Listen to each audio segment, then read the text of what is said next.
Ba-da-ba-ba-ba-ba-ba. Ba-da-ba-ba-ba-ba-ba. Ba-da-ba-ba-ba-ba-ba-ba.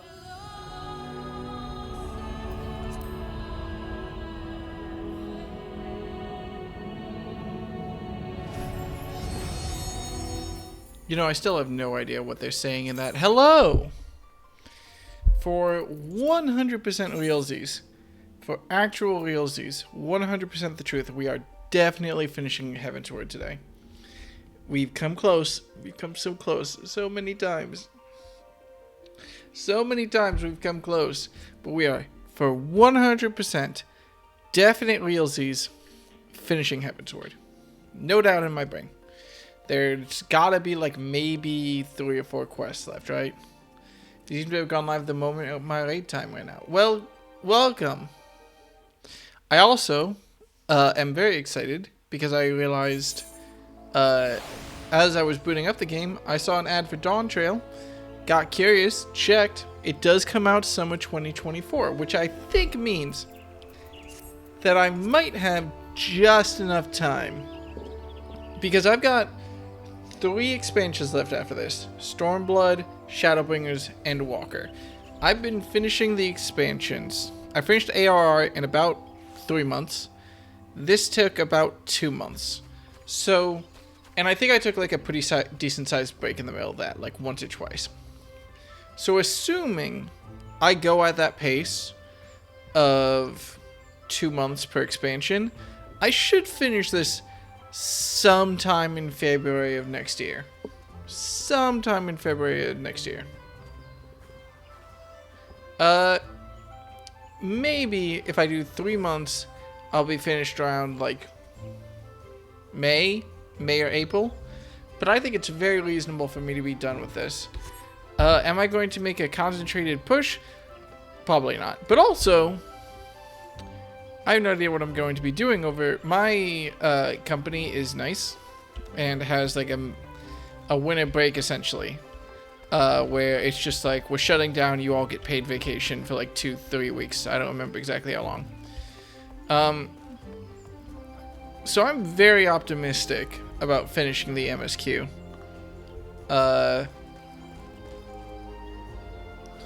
Yeah, it is nice. Surprising, but nice. So I'm very optimistic about finishing the MSQ before Dawn Trail comes out. Now to do that, we gotta finish Heavensward. I'm definitely not... Am I going to start Stormblood tonight? Maybe, I don't know. But I should really make sure that I have my notes open, both in paper and in the game. Last we left off, Ilbert died, which I wasn't really expecting. I figured he was going to be a major antagonist in the next expansion. I don't know if I'm going to be unlocking Gunbreaker tonight or not. My thought is like maybe I'll go back and actually finish the Dark Knight questline because I know that's supposedly very good. So it depends. It depends on if I want to keep playing when I finish this, or if I'm like, fuck it, I'm just going to go play TF2, because I've had a hankering for TF2. But, oh, I didn't even realize I was on the wrong screen. Whoops. But, first things first, we got to finish off the MSQ.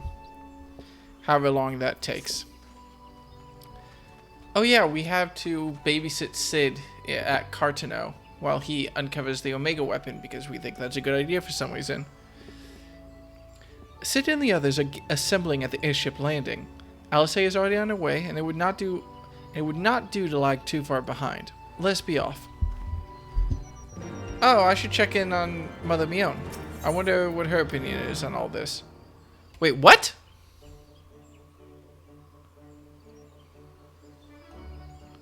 Wait, what is this quest? Why do I have a blue checkmark quest back here? It's not... That's a dungeon? Oh! Well, I might as well grab it while I'm here. I'm not going to remember otherwise. I got really confused because I can't have White Mage or Machinist quest right now. I assume this is the hard version of... I assume this is just the hard version of the dungeon or something. Whatever. Alright. Neat. Well, I'll keep in mind that that is the thing that I need to do. It's a neat one? Neat. Maybe I'll, give Machinist another send-off. I kind of like Machinist's send-off being Ilbert dying, so maybe I'll swap back to White Mage when I do that, but we'll see what happens. We'll see how I feel. Also, can I just say that of all the 3 main cities so far, not including the...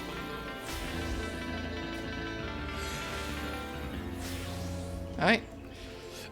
Of the 3 main cities that we have, Gridania, Ul'dah, and I forgot to take your sarcastic quip off. God bless. Of the 3 cities that we have, Gridania, Ul'dah, and Limsa Lominsa, God, do I hate Gridania's Aetheorite the most.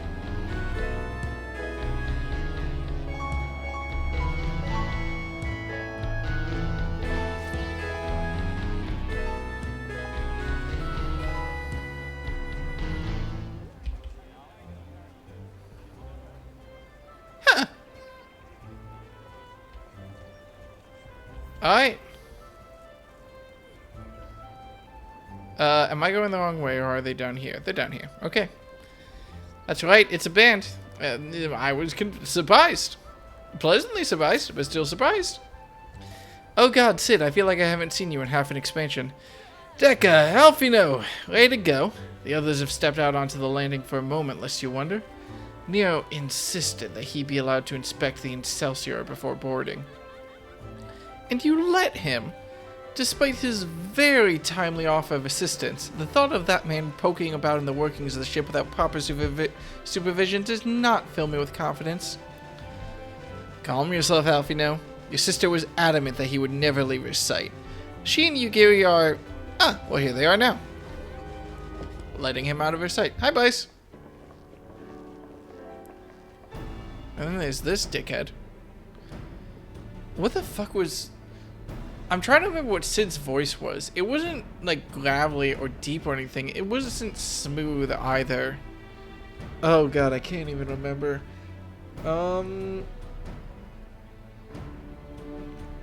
Just enough of a recollection of it to know that any voice I do for him will be wrong, but not enough of a recollection of him to remember how his voice actually sounds. So we're just gonna go for it. Right, I think that's everyone. Shall I set course for Cartano? Might I ask that we delay our departure slightly? I require no more than a few hours at most. Our colleagues are staying in the cocoon even as we speak, and I would hear their latest observations ere we proceed. It would seem wise to gain as clear an understanding of the situation as possible before formulating our plan. Yeah, Muzz. Oh, and I thought time was against us. How foolish of me. Hold your tongue. When we want your opinion, we'll ask for it. Forgive me, my lady. I shall keep my counsel until such a time as you have finished procrastinating. All right. While Alfino speaks with his colleagues, I shall fly the Excelsior over to Mordana, and we can reconvene at the Rising Stones. Mine apologies for the trouble. I shall visit each Stoll and the others forthwith, and join you as soon as I am able. Deca, pray accompany Alice back to the Rising Stones. I should feel safer knowing that you are present to entertain our guest. I mean, let's be honest. Nero is a fucking idiot. He's acting all smug and high and mighty, but like, that doesn't win him anything in this situation. He's getting what he's wanting. He's being a smug dick about it. But if he was like any level of smart, he would at least attempt to ingratiate himself with everyone. Like, whether or not it's for moral reasons or being a conniving dickhead reasons, actively antagonizing everyone to feel smugly superior is never a thing that non-sociopathic people do. Right, everyone heading to Mordana is welcome to travel aboard the Excelsior. I'll clear things with the girl at the counter here. Let her know when you're ready to leave. He's too used to being an insufferable Garlean. Even if you're an insufferable Garlean, pissing people off on purpose is not something that people do. That is something that you see from idiots. You are traveling with Master Garland, sir. The Enterprise Excelsior is right this way. Let's go. I'm only mildly suspicious that, where are we? Huh. You know, this does seem familiar for some reason, the ship docking here, and yet I'm not able to place why. Is this where we left when we originally had to fight with Midgard Summer? Whatever happened to Midgard Summer? Did he leave me? I don't remember. The last time I remember seeing him was when we were with Reisvelger. Midgard Summer basically was like, yo, you gotta help these dumbasses. He's chilling in your other pants. Alright. Not quite a door-to-door service, but I couldn't exactly land her in the Toll's main square. Shall we adjourn to the Rising Stones, then? He broke up by text. What an asshole.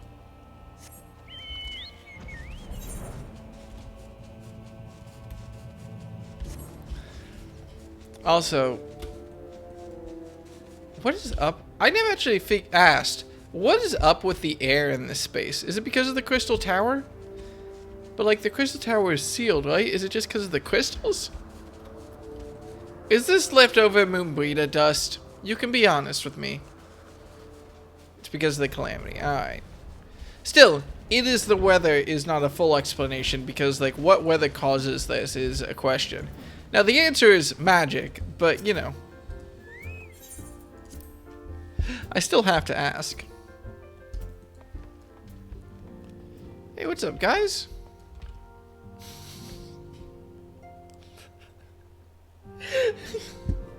I'm sorry. This is just such a funny shot. I'm just like, huh, all four of them are facing that way. What's that way? Oh. Just all four of them. Like, no subtlety. They're just like, I'm gonna kill him.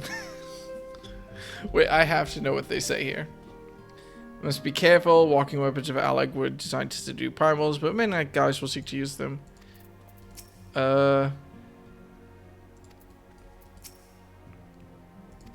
will keep a close eye on him. God bless Tato. Oh, I know Neo's a guest here, but we don't exactly have the happiest history with the Empire, do we? So my question to you is, do I offer him tea? Do I like maybe I can offer him tea, but I won't offer him like any no accoutrement, right? Like no cheese, no crackers, but we offer him tea, right? We don't want to be dicks. Look at this screenshot. Just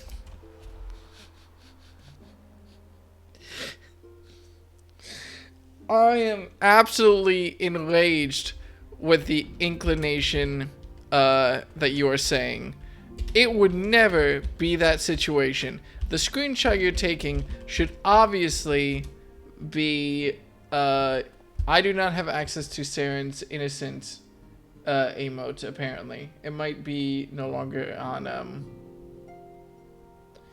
oh, damn it. I was convinced because I was thinking of Saren's innocent emote because I used it with my friends recently.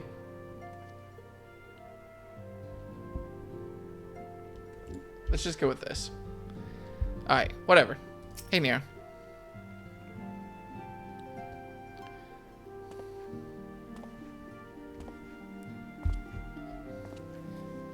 Are they going to point out the same joke I just laughed at? No, they're actually not all facing it the same way. So these are the fabled headquarters of the Scions.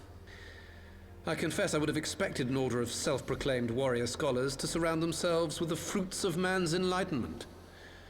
And yet there's not so much as a single piece of magitech in sight. It never ceases to amaze me how primitive you Eorzeans truly are. Hey, you want a piece of magitech? I can shove my gun down your throat. Oh, I'll have you know that the Rising Stones is home to the very latest in magitech innovation.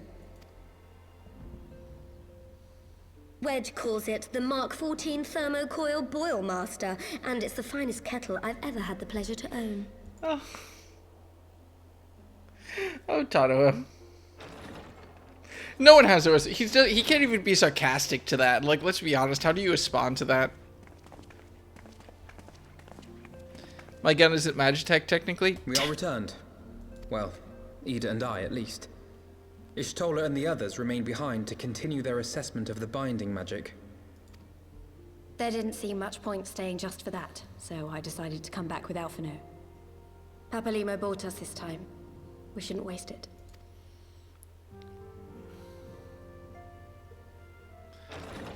By your leave! Oh, it's the samurai. Good God, that voice could fell a gigas. This is the Rising Stones, domicile of the Scions of the Seventh Dawn. I enter at the invitation of one Lord Urianger. I spy you there, Shadow Walker. You always were a hard one to find. Oh, that makes sense.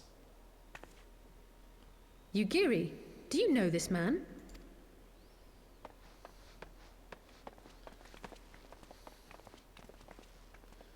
Gosetsu, why are you come to Eorzea?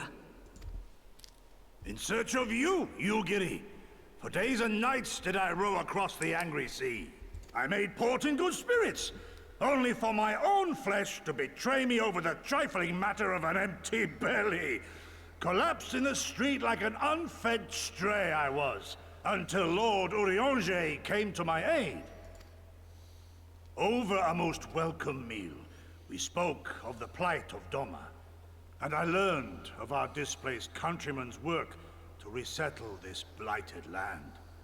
'Twas blind fortune that I was able to locate you so swiftly, but now we must make ready to depart. Our master languishes in dire peril, and Doma calls her daughter home.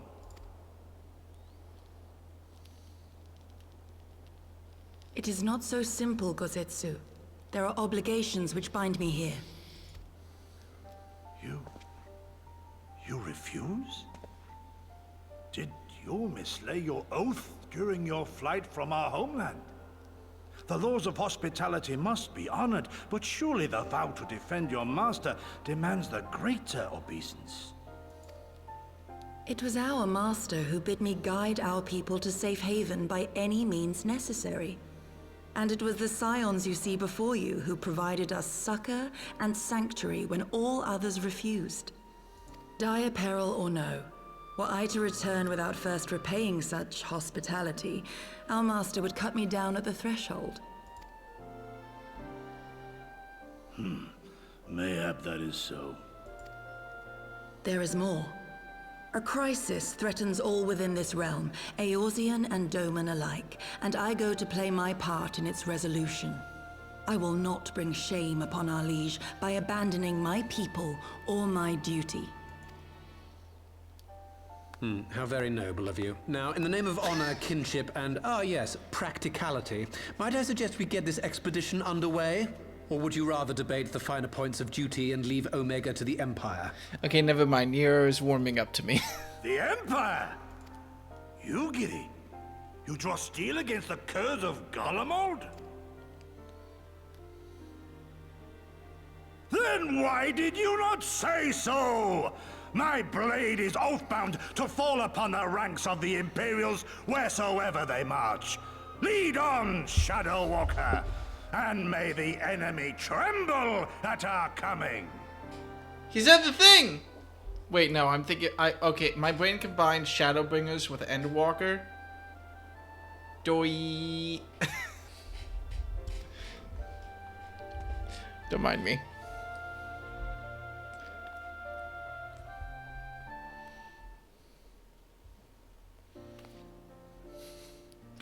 Dekka, wait, could I speak to you for a moment?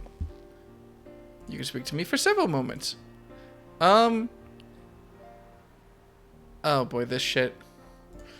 Do you remember when I Do you remember when I had you meet me at the Diamond Forge and we, ambushed you?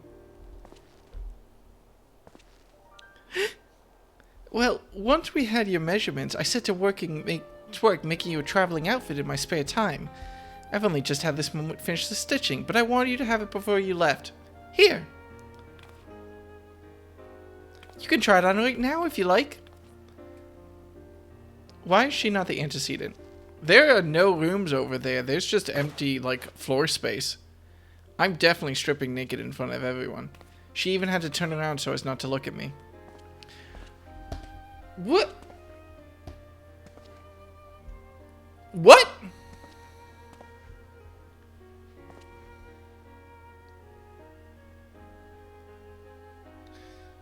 What?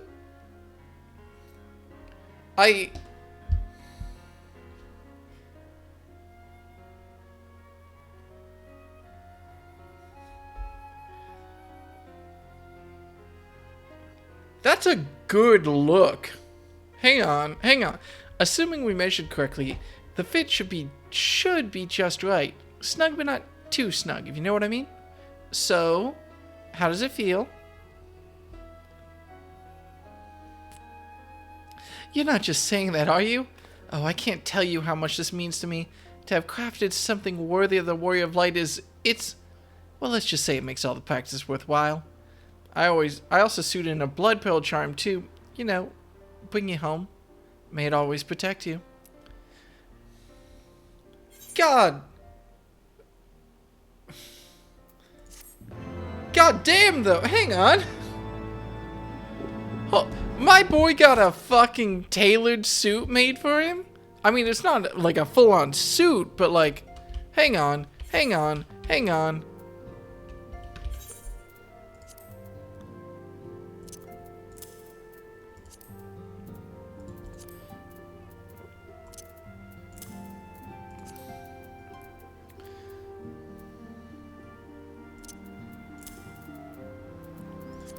And then, just out of curiosity, even though I don't expect to actually wear this, and then take that off. Let me take a look at this. Yeah, the monocle is a bit much. But like, God damn, holy shit, I wasn't expecting it.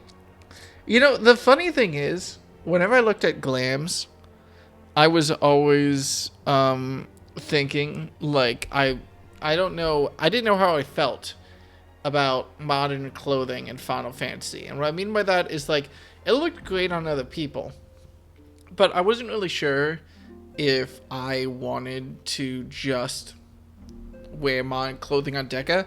To me, he always has been like a bit of a he always has been like a you know, I like keeping him in like medieval fantasy style clothing, like the white mage robes and everything. But honestly, after seeing this on him, my mind is getting changed pretty well. I would love to see Deca in sick ass gear like this again. Look at that. Oh my god. I was not emotionally prepared for him. And you know what's great about this? This is one of the few outfits where his tail actually looks like it should be there. This is one of the few outfits in which his tail actually fits the thing. Hang on, wait, I'm changing my gun. I'm sure I have a better gun on. I have a better gun for this.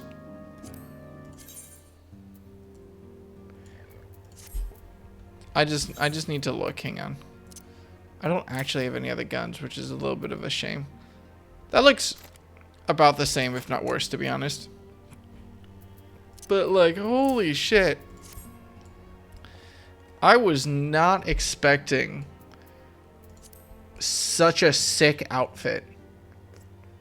I think it's the jacket. I think the jacket really helps. The fact that it's dyeable too, I feel like I'll be honest, cool. I think the white and black just looks so good on Deca. Like with the fact that he is purple, the sort of black scales that he has, the dark blue hair, it just looks so good on the boy. I never thought I would care that much about glams, to be honest, but this is a good fucking look. Alright.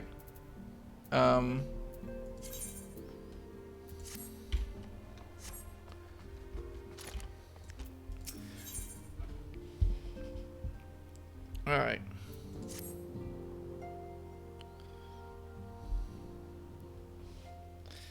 So we have to wake up Omega. there. We have to wake Omega up, right? When do we start? Ida, are you sure that's... I'm sure, yes. I won't lie and say I'm completely fine, but I'll feel a lot better if I'm doing something useful. Very well. I will remain here and continue coordinating our efforts with the Alliance. Alphino, mayhap you could return to Gridania and assist Astrola and Kyle? A fine suggestion. The rest of us will form the Cartano Expedition Party. Nero and I will focus on rousing Omega, while Dekka, Ida, and our Doman friends take care of security. Let's go! The Excelsior is by the lake just outside town. We'll leave as soon as everyone's ready. He didn't leave the keys in that, did he? Though, I'll be honest, love Nero's VA. I wasn't fully in on Nero because he was such a sarcastic little shit, but his VA's delivery during that last cutscene makes me excited to spend time with him. He's still an idiot, but he's an entertaining idiot, so that's forgivable. To a point. He still got a bunch of our friends murdered. That did happen. Any thoughts, buddy? That's not ominous.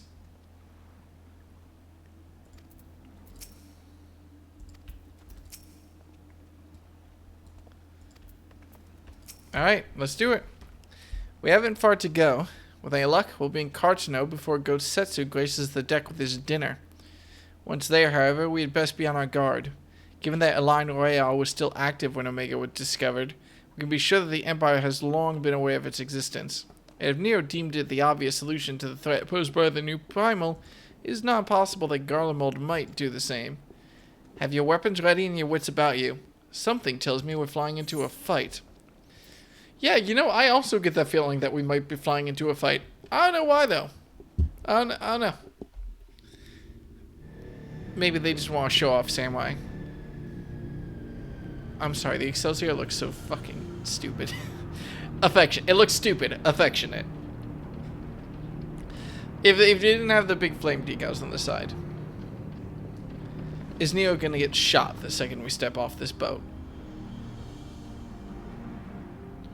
He was in... Wait, the last time we saw him in a cutscene, he was here.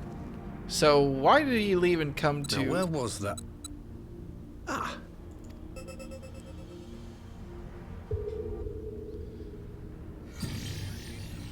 I've enabled the teleporter. One brief jump and we shall arrive in Omega's control room. How convenient. You've been here before. Of course. It was no easy task threading a path through all the skirmishes. But how could I ignore the existence of such a fascinating toy? You may trust that my preliminary examination was suitably thorough. Trust? Aye. I trust your appetite for technology. Oh yeah, these guys. I chased down a suspect airship, and who should I find but the traitor, Sid Garland.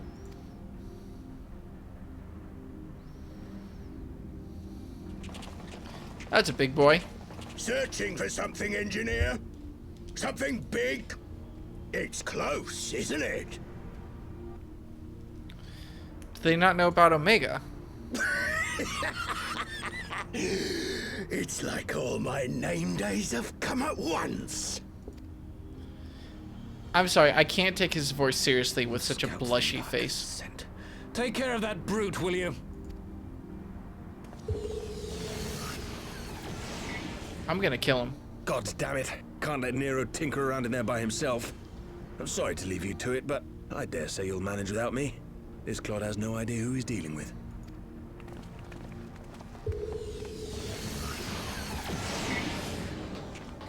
Yeah, I'm expecting this to be relatively easy.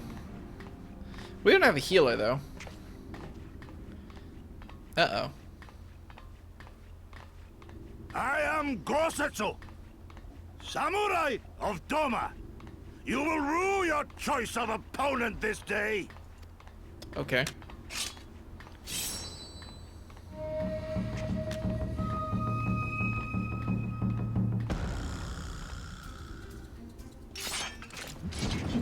That's a big fucking hammer. How good were katanas against thick armor anyway? Like, the katanas are cool swords, but they don't actually deal well with thick armor. Do they? This is just my benign curiosity more than anything else. This one'll sting. Leave this to me.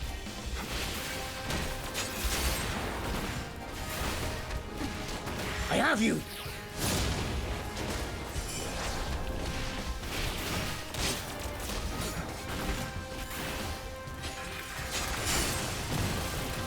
You watching, Pabalimo? Alright.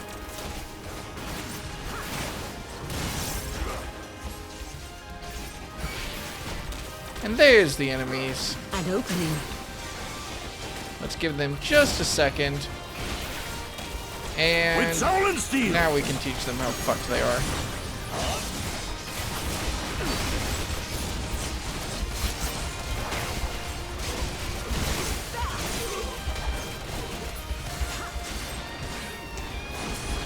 They died so quickly, it was kind of a problem for me. Oh, they're respawning infinitely, that's a problem.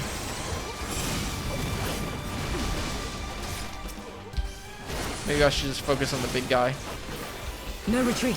No surrender.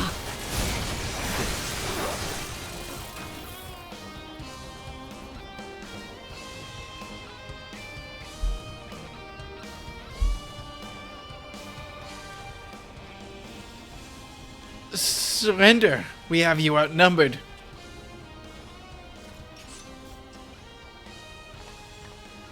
Wouldn't be the first time.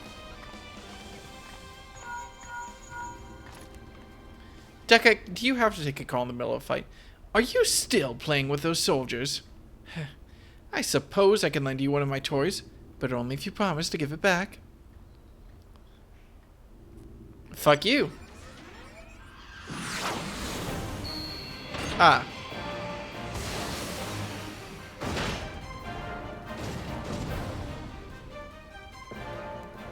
Behold, the Red Baron. Now end this nonsense. Ta-ta? What? I do not like that smile on Deca. No one told me they'd have magic tech armor. Forward! For the Empire? And he's just running away. What a dickhead. The honorless cur thinks to abandon his men. I shall see that he shares their fate. Pray, attend to the rest of his minions. Y'all are fucked. That's a Final Fantasy IV reference. Figures.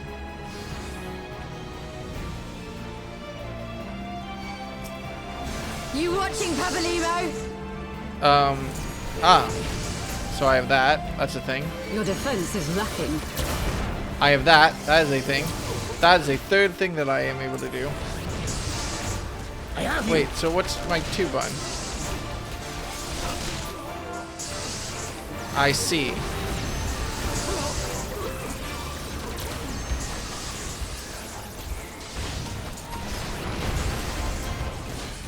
This one'll sting.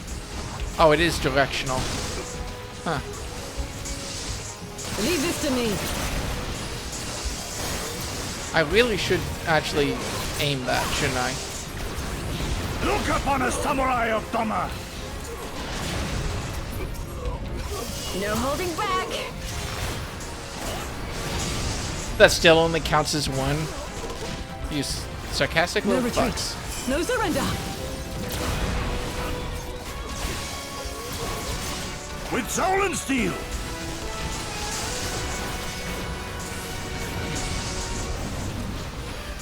You in particular can die.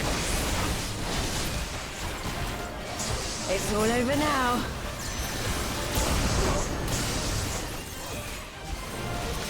An opening. Christ, that covers the whole map, doesn't it?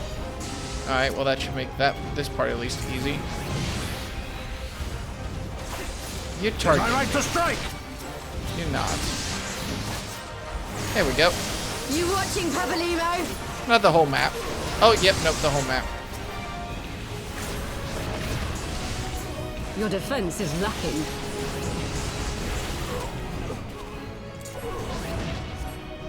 Oh no! My big gun!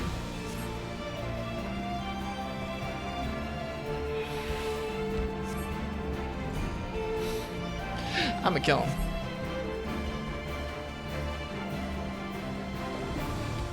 Can I shoot him now?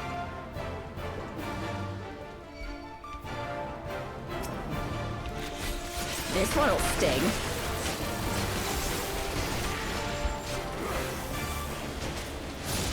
Leave this to me. Also, I do think his line, "I'll kill you if it's the last thing I do," is kind of funny. Look upon a samurai of Doma!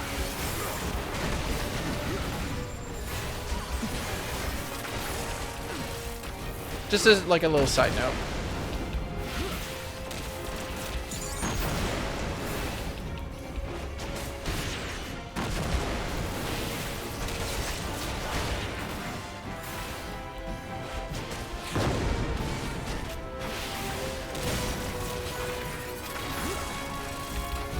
No holding back.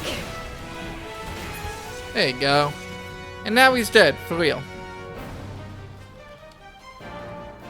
Okay, no, he's alive for real. I was kind of expecting someone to die for some reason, even if he is a little bit of an incompetent asshole. He's adorably incompetent. He deserves to suffer a fate worse than death. You know, normal things. The same thing we give to all Garlemald military forces. Alright, well they aren't angry fucking in the middle of the room while we left them alone, so that's more progress than I expected to have.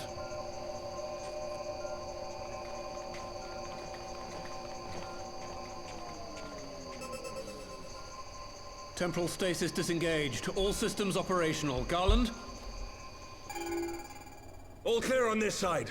It's waking up. Y'all figured it out already? I thought we weren't going to actually get to this until like halfway through the expansion or something, but no, it's just working immediately.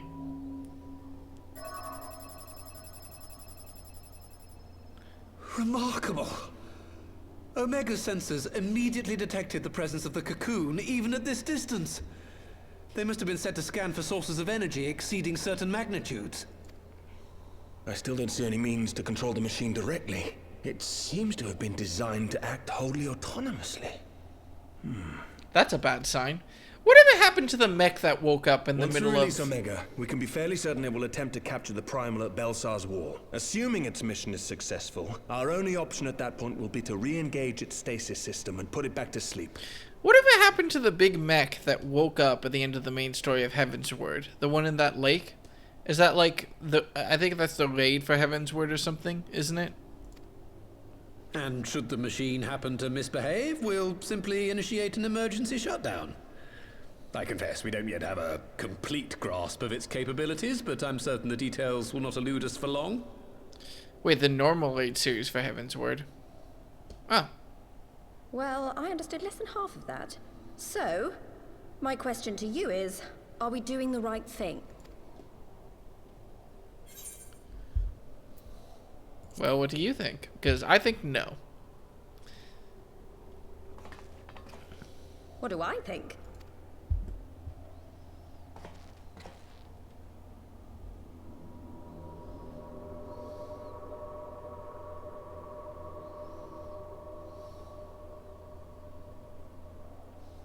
All right. Step aside, Sid. Is this the thing I need to press?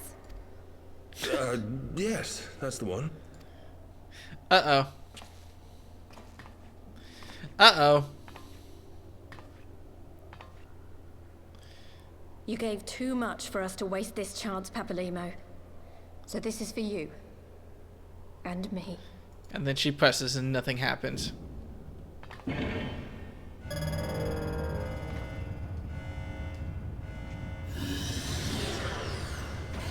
So it's like Crystal Tower. Like I had to do the Crystal Tower raid in ARR. Yes! Fly free, my pretty! Show us what you can do. Okay, I'm no longer a fan of Nero. That's not a thing that a good person says. The launch sequence has begun. Omega is loose.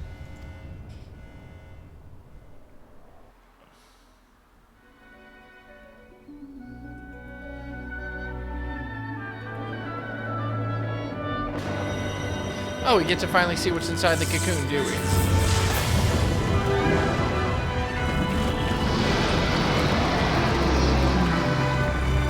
So that shoe finally dropped, I guess.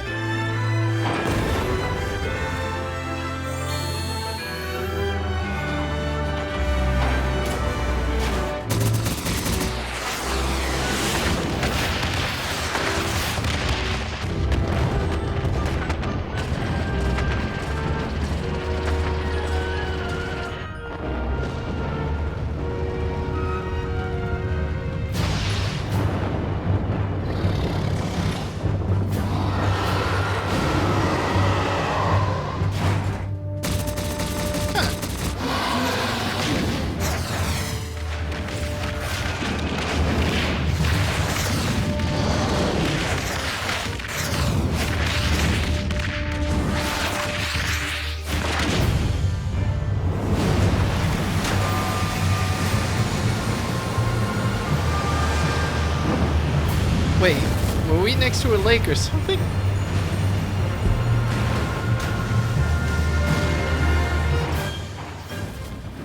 Sorry, turn the game down just a bit for this.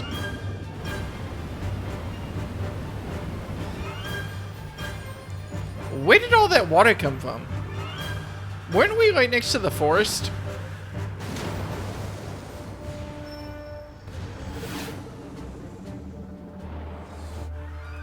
Is that Omega?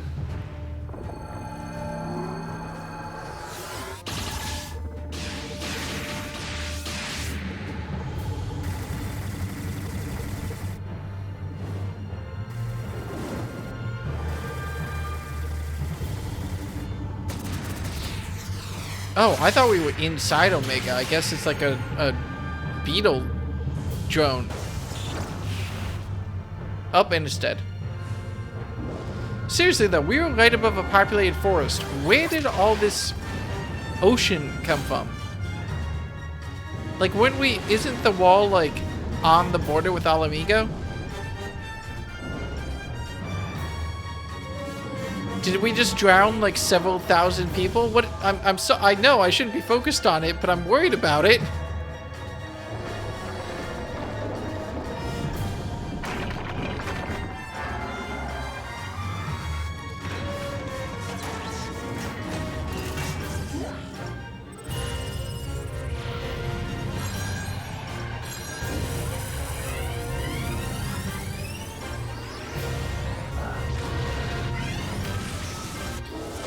Oh, cool. It's a beam struggle.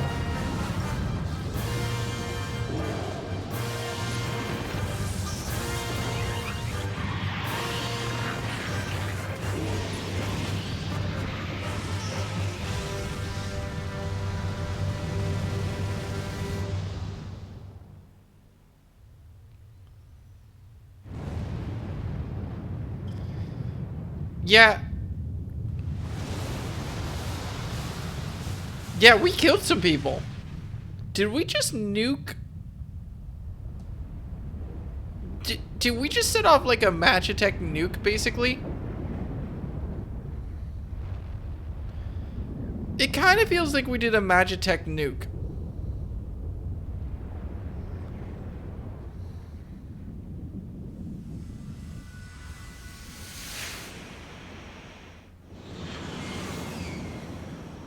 And they're both fine.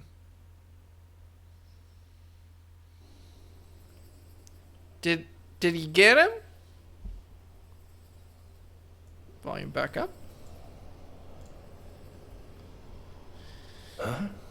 Omega has stopped transmitting. But that shouldn't be. I didn't engage the stasis system. And what does this signify? I have little understanding of these contrivances.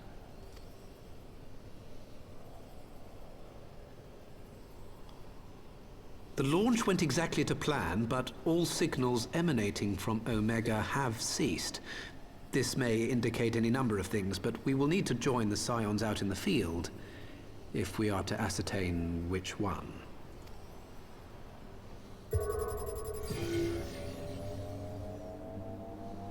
Right. I've ordered a malfunctioning beast to go to sleep. That should prevent any unfortunate mishaps.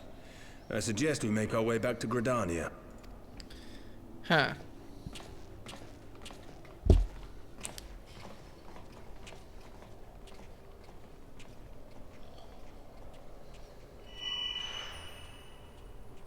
Huh? Omega destroyed the cocoon. Papalimo's spell is fading. It was bound to his ether, you see. And if the connection is broken...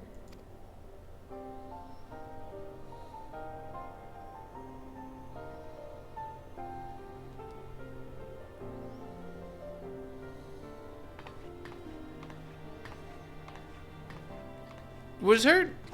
What? Was her magical tattoo, like, a symbol of connection to Papalimo? But that would mean that Thancred's magical tattoo was probably a connection to Minfilia, and that didn't go away. I guess she's not dead. Huh. I'm not sure why we lost contact with Omega, but I mean to find out. Let's be on our way. That tattoo is an Archon's mark. Well, yeah, but like... I'm confused. Isn't an Archon basically just like the people who stayed behind after the magical country that I can't remember the name of, all their people left? Charlian? Isn't an Archon basically just a Charlian who stayed behind? It's given to those who prove themselves an Archon of Charlian. But it's gone. So what the hell? One moment, everything was functioning perfectly, and the next it wasn't. It makes no sense. We need to see what happened for ourselves, and soon.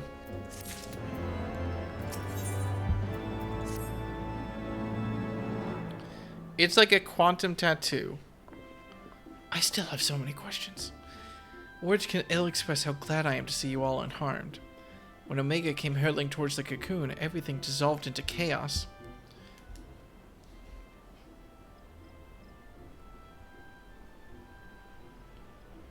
I have to see it. I have to see it with my own eyes. Ida, wait! We must first... The Elder Seedseer is expecting us. Worry not, Alphino.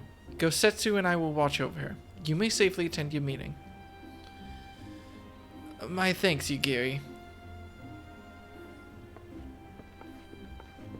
Papalimo's Aether was the ink, so when Papalimo's Aether disappeared, so did the tattoo. That raises so many more questions than it answers. The council reconvened a short while ago. Let's make haste for the Lotus Stand. All they are eager to hear your testimony.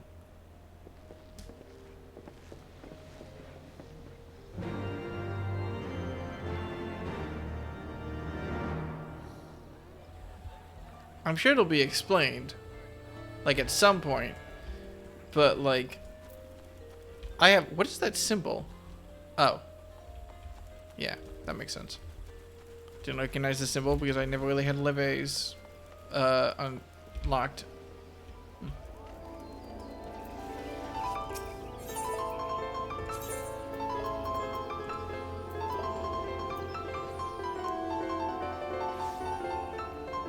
Why do I recognize that?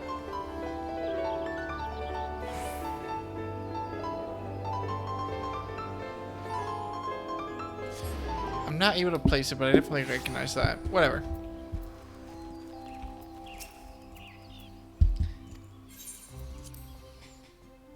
And Walker Alliance raid music. Oh, well then I couldn't have possibly recognized it.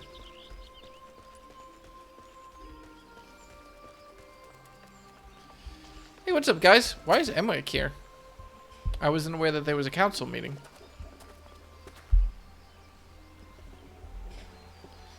My friends, full eagerly have we awaited your return. Few indeed could have discharged the duty entrusted to you, and most humbly do we thank you for seeing it done.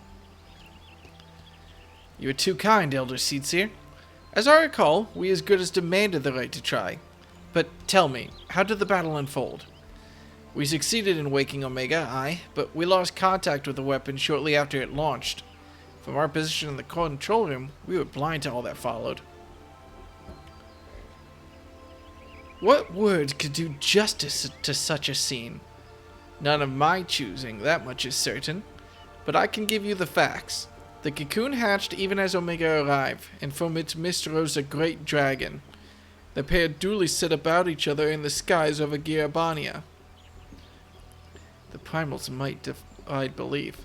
It seemed the very heavens would be rent asunder by the force of its blows, and it wielded such magics I have never seen, and hope to never see again.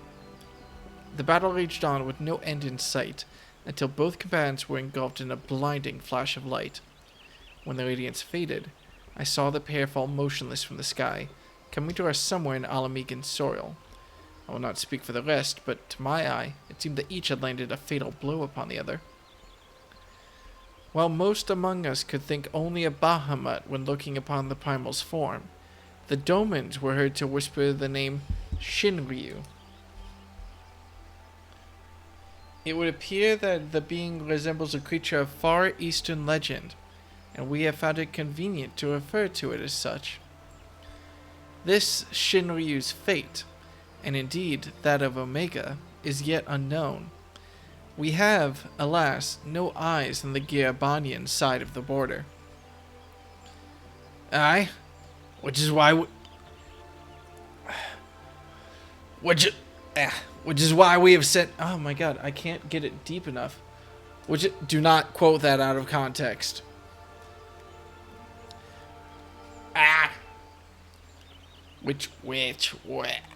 What? Something's up with my throat right now. I can't actually do a deep enough voice right now. Why can't I drop my voice low enough? It feels like something's like not stuck in my throat, but just sort of messing with it.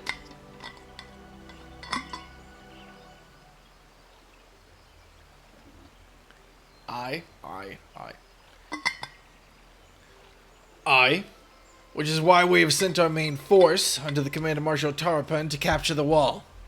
With the Imperials in disarray, we have found the perfect opportunity to secure Gridania's border and assess the aftermath of the impact. I myself will join the Marshal and his men when the Council is adjourned. I cannot drop my voice low enough. Well, that explains a few things. I'll wager that flash of light coincided with our loss of contact. Lest you wonder, we quickly re-engaged Omega's stasis system, so even if it has fallen into the Empire's lap, it will be of no use to them, save perhaps as a statue. Correct. With me to guide their efforts, it would have taken them decades to decipher. Without me to guide their efforts, it would have taken them decades to decipher Omega's core functions, if they managed it at all. Such reassurances do much to calm our fears. Yet the relic's fate is but one of several concerns. I do not like all these waggles in my chat. Indeed, I humbly submit that the time has come for us to make contact with the resistance representatives in Girabania. Though Ilbert has forced our hand, it would seem only logical to seek an alliance, given the inevitability of Imperial retaliation. By working in concert, it is not possible that Alamigo might finally be wrested from Garlemald's grasp. Fair.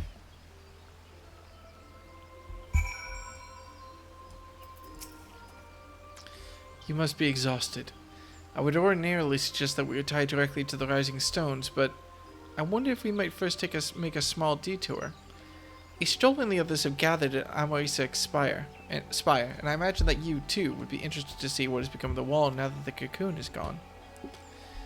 It's decided then. Lead on.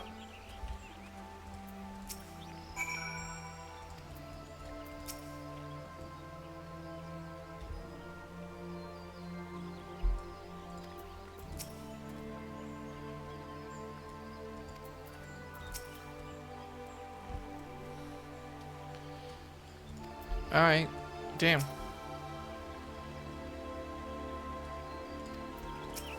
Something is gonna happen here.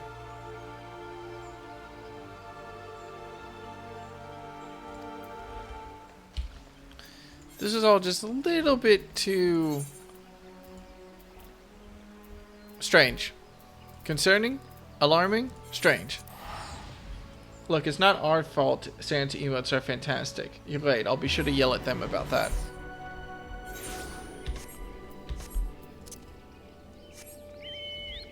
Levy. Alright.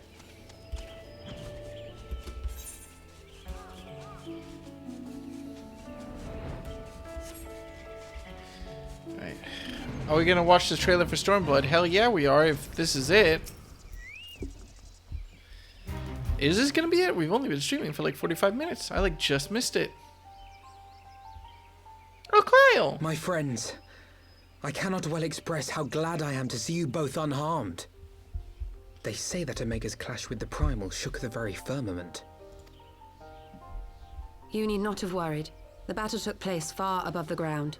We were able to observe in relative safety, though I'm given to understand that there were casualties on the far side of the wall. Oh, the ocean was just like a sea of clouds, basically. I get it. It was like watching a nightmare unfold before our very eyes. Ilbird's primal manifested in the form of a colossal dragon, a being of pure violence. It burst forth from the cocoon with such terrible force.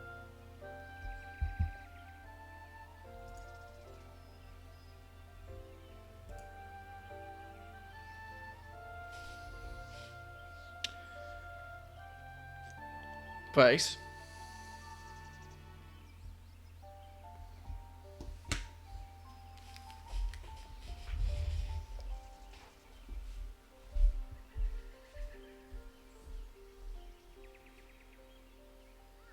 So, I want you to know that I got a package, right? And I'm just taking this knife and I'm putting it here for when I need to open the package. This knife has nothing to do with you. It won't have anything to do with you. It's just here for this package that I'm putting it on. However, it is important that you know, okay, it is important that you know that that knife is there.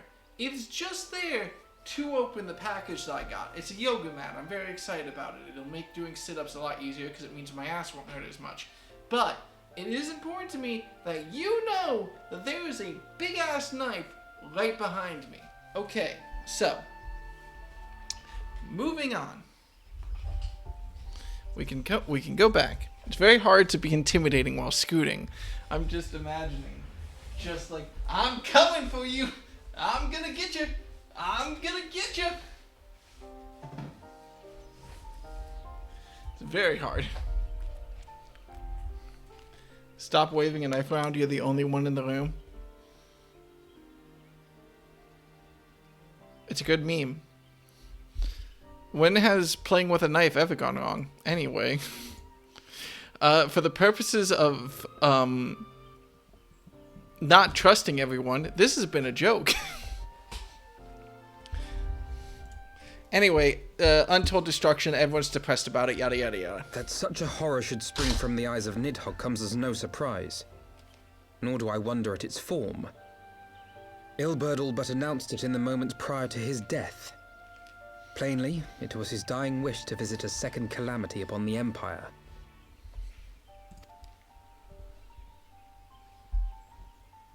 And I am quite certain the abomination would have obliged had it not found itself outmatched by Omega. Gods! I am no stranger to the works of Alag, but even I was unprepared for the machine's furiosity. It beggared belief.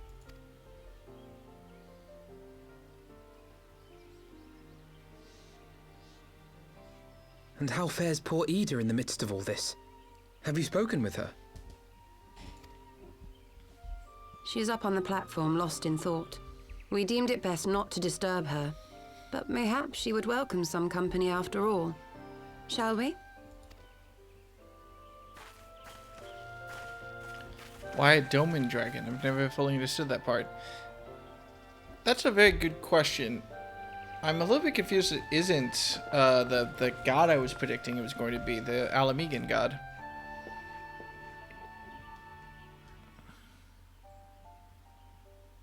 The light's gone. It was all we had left of him. Oh, she took the mask off. Oh no, she Ida. still has the mask on. I don't blame anyone. I knew what was going to happen. I knew the spell Papalimo meant to cast would drain away his life force. I knew that it would only buy us a little time.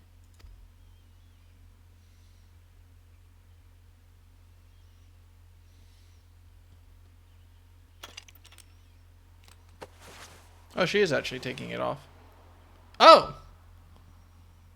Huh.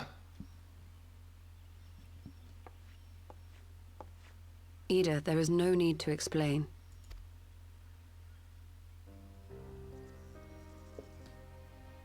But there is. I can't hide in Papalimo's little shadow anymore, and I shouldn't hide behind my sister's mask. You what? 20 years ago, on the day the Empire marched into Alamigo, I was still just a child, not even 5 summers old. My father had been one of the leaders of the revolution. He had fought to overthrow the Mad King, Theodoric. And my sister had fought alongside him. But she was strong and kind, and always knew what to do.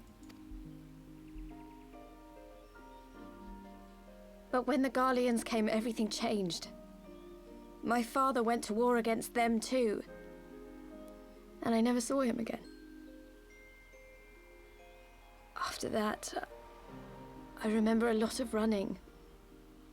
My sister dragged me for malms and malms until we came to the city of Charlian. It occurs to me I don't actually know where Charlian That was is. where she met Master Louis Soir. He introduced her to the Circuit of Knowing, and she eventually became an Archon. Oh!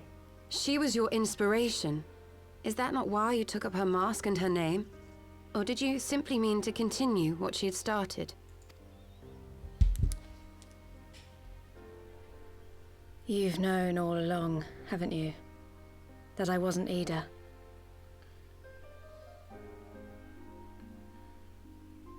Huh.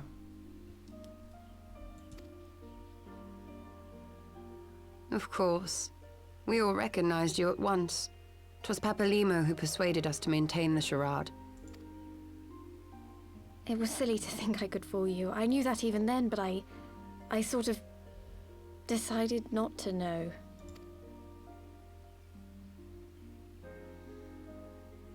Ida died 6 years ago, on a mission to smuggle refugees out of Alamigo. They say she was overwhelmed by Imperial soldiers when she stayed behind to save a little girl. She was so strong. There must have been a lot of them.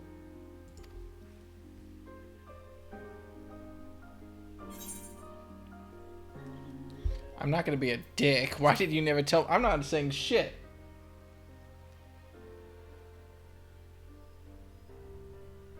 I'm sorry for lying to you. My real name is Lise.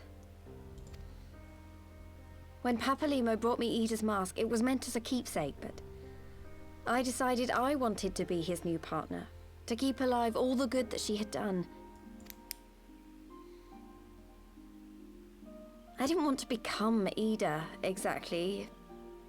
At the time, though, I still didn't know who I was myself, and it almost seemed easier to play the role. Papalimo agreed to help, of course, but it was never what he wanted for me. He wanted me to walk my own path, and those were his final words to me. The Archon's mark he gave me is faded, and my last excuse along with it.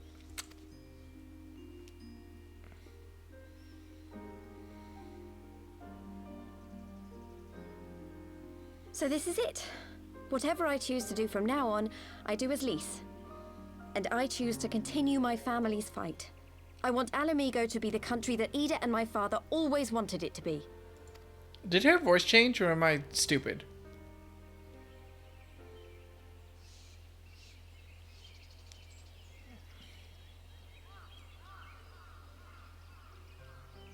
Like, she sounds different. War is upon us once more. Do you regret standing against the Empire?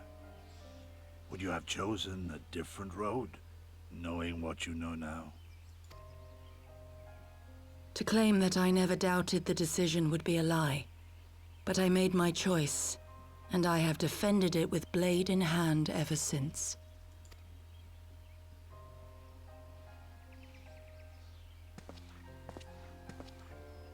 The battle continues, and our steel is needed. Come, Shadow Walker, we leave for the east, for Doma.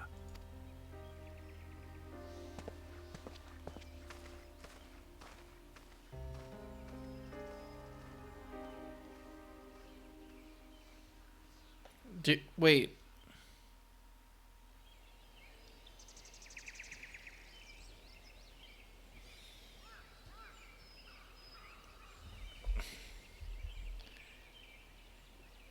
It was brave of Lise to remove her mask after so long. Though she has scarce begun to come to terms with Papalimo's loss, that one act made plain her determination to move forward. And should she ever falter, we shall be there to support her on this road that she has resolved to walk. Let us return to the Rising Stones. We have quite a story to tell Tataro and my sister. Oh.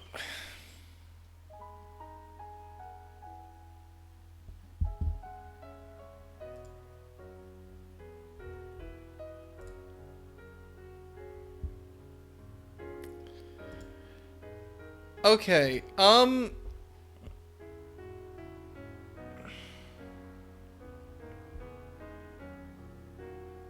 don't know how I feel about that. Lise disguising herself as Ida for 6 years. That feels weird. Like, what did they say? Like, they must have known Lise had a sister. So, what did she say happened to herself? Was she like, hey guys, I'm back from my mission. Anyway, Lise ran off somewhere and I can't find her. Whatever, let's not worry about it. Like, I understand. I would have been a lot more into this if it was just honoring the memory of her sister and Papalimo gave her that chance. Disguising herself as her sister for 6 years, even if they knew, feels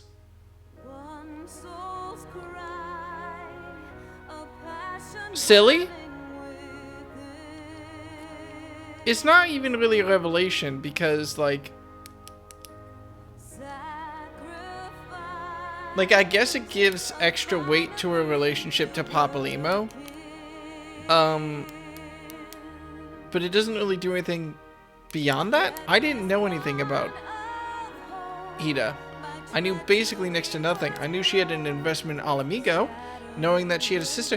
If it just wasn't a disguise, if it was just her taking up the mantle of her sister, I think it would have worked. Lise is a great character and everyone loves her smiley face. The smiley face makes me not believe you. The smiley face makes me completely doubt you. I assume now that people don't like Lise.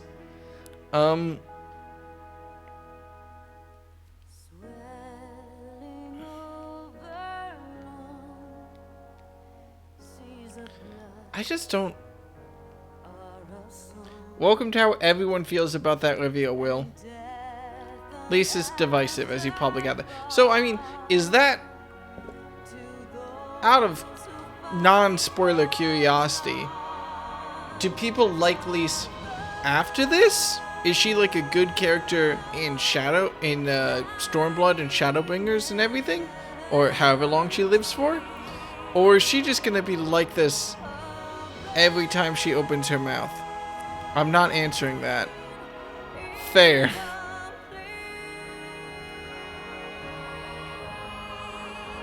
Oh, or Chiffon got his own spawn the credits. That's cute.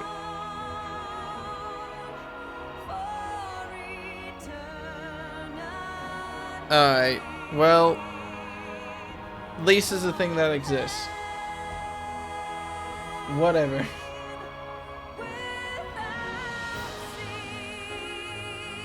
Alright, we have very small modifications to make to our notes. That's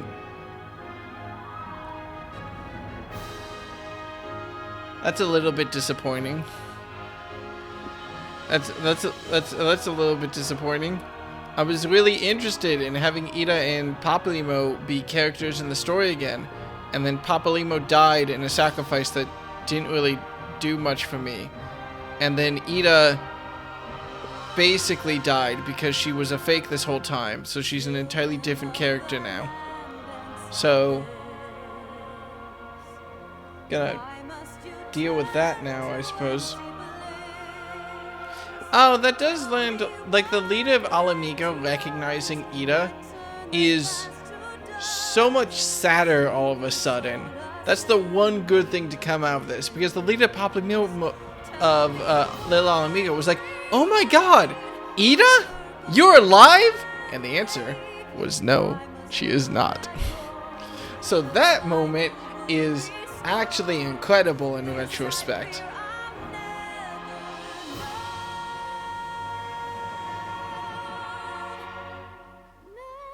None of the rest of this matters. Poor Gundabald. Who the fuck is Gundabald?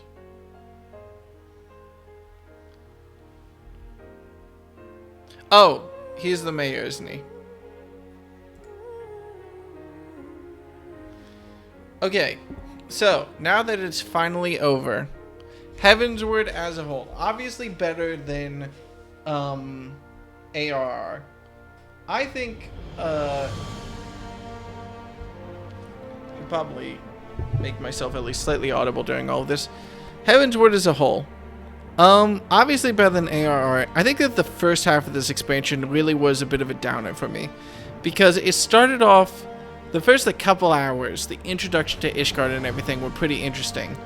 Everything with the trip of teaming up with Ysayle was like a real down point for me, I think.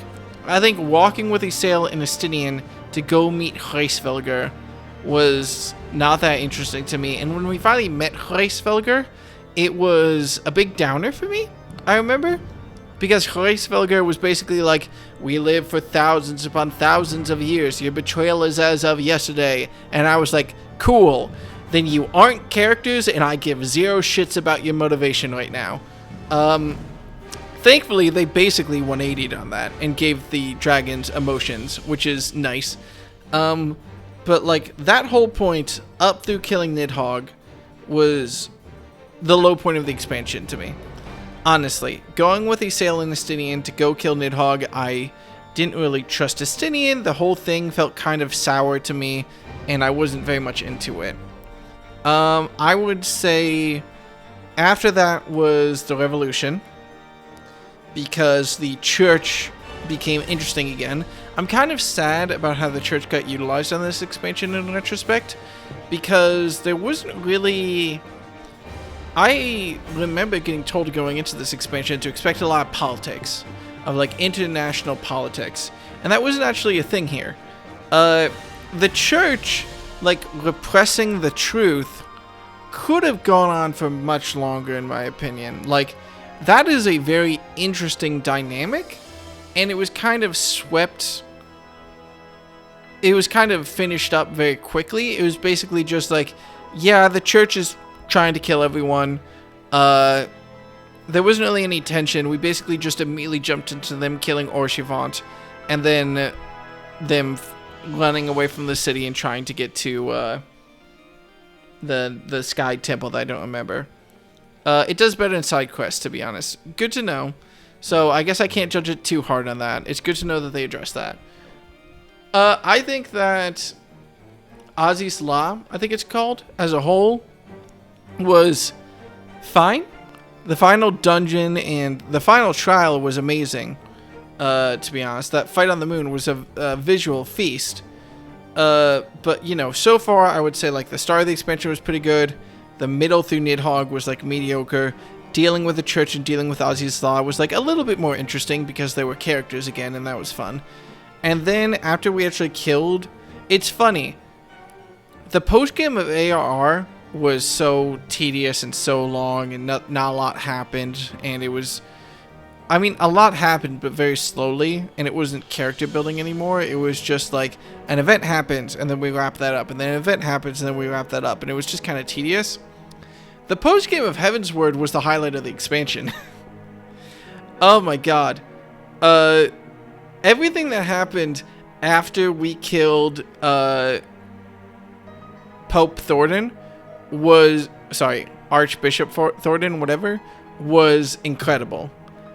Like, everything that happened that was technically post-game, of all of the character stuff that happened, all the interactions, Ishgard formally tightening itself with the Alliance, dealing with Estinian, who was Nidhogg, actually finishing the Dragon Song War, which technically happened in the post-game, which is wild to think about. Like, all of that, gold star. The highlight of the expansion, and to me, the best part of Heavensward so far. Nidhogg's trial was... I don't actually remember it that well. So, like, I think it was fine. But, like, the character moments were handled well. The Warriors of Darkness were actually incredibly interesting characters. I voiced my nitpicks before about, like, they kind of acted like dicks. And then pulling the whole Uno reverse, actually, they're good people. They just have to do something terrible. Fell a little bit flat to me. It was much more better executed by Urian J. Even though I still have a nitpick about Urian J, because he's like, oh, I tricked you, I'm so sorry, I betrayed your trust. And I'm just sitting here like, you didn't? Not really? You solved the problem. Now, you solved the problem by sending Minfilia to another world, and we're never gonna see her again. But, like... That's not really a betrayal. That's more so just like... I guess he didn't tell us explicitly about what was happening, but I don't really view Urianje's actions here as explicitly like a betrayal. Like, tricking us into fighting the Warriors of Darkness, maybe, but, you know, he was double-crossing them. And I guess he just didn't want to tell us because he figured that we wouldn't want to send Minfilia off to another world, which is like a bit of a dick move. But he didn't banish Minfilia away from us. Minfilia went of her own accord. He just figured that Minfilia would go of her own accord. He did directly interface and work with Elidibus briefly. Yeah, like, but also, to be fair, he was trying to save the other world. I view what he did as maybe a little bit dickish, but I didn't view it as, like, that bad in the scheme of things. So he was like, everyone was like, you betrayed us, we cannot believe you, and I didn't fully buy into that, but that isn't, this, I've spent way too much time on this. This is a nitpick. I didn't, like, I'm not mad at Urianche. I think that what he did was a very, very cool character moment. It was a double cost that I fully bought into because I thought he was going to be evil. But, like, I can understand why characters are mad at him, too. I just don't buy into it as much as the characters bought into it. So, like, super cool. Loved all that. Through the Warriors of Darkness was great. Everything dealing with the Resistance... That wasn't actually that long in the grand scheme of things, but everything going with a resistance up to the wall was also fantastic. Chef's kiss. Basically, everything from the killing Pope Thornton all the way to the resistance wall was all fantastic. It was just all so goddamn good. Like, top level lighting. Everything that happened after Ilberd, I'm less into. I guess they had to set up Omega. It wasn't really that much. It was about like an hour of game time, let's be honest. Like, maybe hour and a half, 2 hours of like, okay, we have to figure out that Omega's a thing. and then Nero has to show up, and then we have to go there, and then we're just gonna have some random trial. I'm kind of disappointed that they had that random trial at the end where we had to fight the guard dude, because ending Heavensward with that dungeon. Sorry, he wasn't a trial, but he was like a combat encounter. Ending the Heavensward with that dungeon, and that being the last combat encounter, I kind of want that to be the case. I want that to be my send-off to the machinist, but that's more so, again, a nitpick. Yeah. Basically, just the entire Endwalker postgame was gold star, mwah, chef's kiss. And then the only real negative part of the postgame was that part with Lise being like, yeah, I'm a character. Just not that interesting. Papalymo's sacrifice, I also kind of get. I mean, I guess they just figured we don't have much to do with him. We want to do stuff with Lise. We might as well just kill him in a sacrifice. I have the tiniest nitpick, which was with Papalymo's sacrifice. He did the same smile that Louis Swat did in the opening trailer for ARR. Louis Swat does the spell, he's covered by blinding light, and then he does like a smile. And then when Papalymo does the cat binding spell, he also does a smile. And I caught that, and I felt so good about catching that. I was like, oh, they did the same thing. That's cute. I feel good about it. And then they pointed it out, and I was like, oh. This somehow makes me feel less smart. To be honest, I think Papalymo hit me harder for refusing to leave him, so he blasted me onto the ship. Yeah, to me, like, I didn't have a lot of investment in Papalymo, so it made my decision easier, but I also kind of wanted to respect the sacrifice he was trying to do it, so I decided to leave. I also thought it was more powerful if Ida was the only person that was who wanted to stay and had to be forced away. I liked the, this sounds like I'm bullshitting, but this was something I was thinking at the time. I kind of wanted to stay with Papalymo just to see what happened, but I liked, from a character's perspective, everyone begrudgingly being like, Godspeed Papalymo, and Ida being the one character that was like, no, I have to stay. If he blasted me onto the ship, which makes sense, I'm happy I didn't do that, because it makes Ida's despair hit harder. I was not personally invested enough in Papalymo to have that same level of despair, though, so I did make, that's part of the reason why I was like, no, I'm gonna leave him, I'm gonna let him have this sacrifice. That's not a nitpick or anything. I would not be complaining at all if he blasted me onto the ship. I would probably be singing its praises of like, oh cool, he's willing to do what needs to be done for this. But you know, that's just to show the strength of writing. There was two things that could have happened, and my thing happened. I was like, yeah, that was really, really cool. And if the other thing happened, I almost guarantee I would have been going, yeah, that was really, really cool. So, like, fair enough. Well done. I just don't have any interest in Lise. I want to care about her. We have a very interesting situation where two of her family members, her dad and her sister, and whatever Papalymo was to her, whether that was, I assume, because I feel like they would have stated otherwise that they weren't in a relationship, but I just don't have any interest in Lise. Her being like, I'm actually Ida in disguise, kind of makes her resentment towards Alamigo less interesting in retrospect. Like, she was very clearly in conflict of like wanting to help Alamigo, even to the point where she was like, well, fuck it, you know, if this is what we gotta do, I'm not actually that mad about it because it means I get to free my homeland. Like, that's a very interesting character dynamic. And now she's like, actually, I was my sister in disguise the whole time. And I'm just like, cool. Why does this lower my interest in you? Because the dynamic of her being like almost the extremist of the group was interesting. It seemed like an interesting character way to reflect upon her.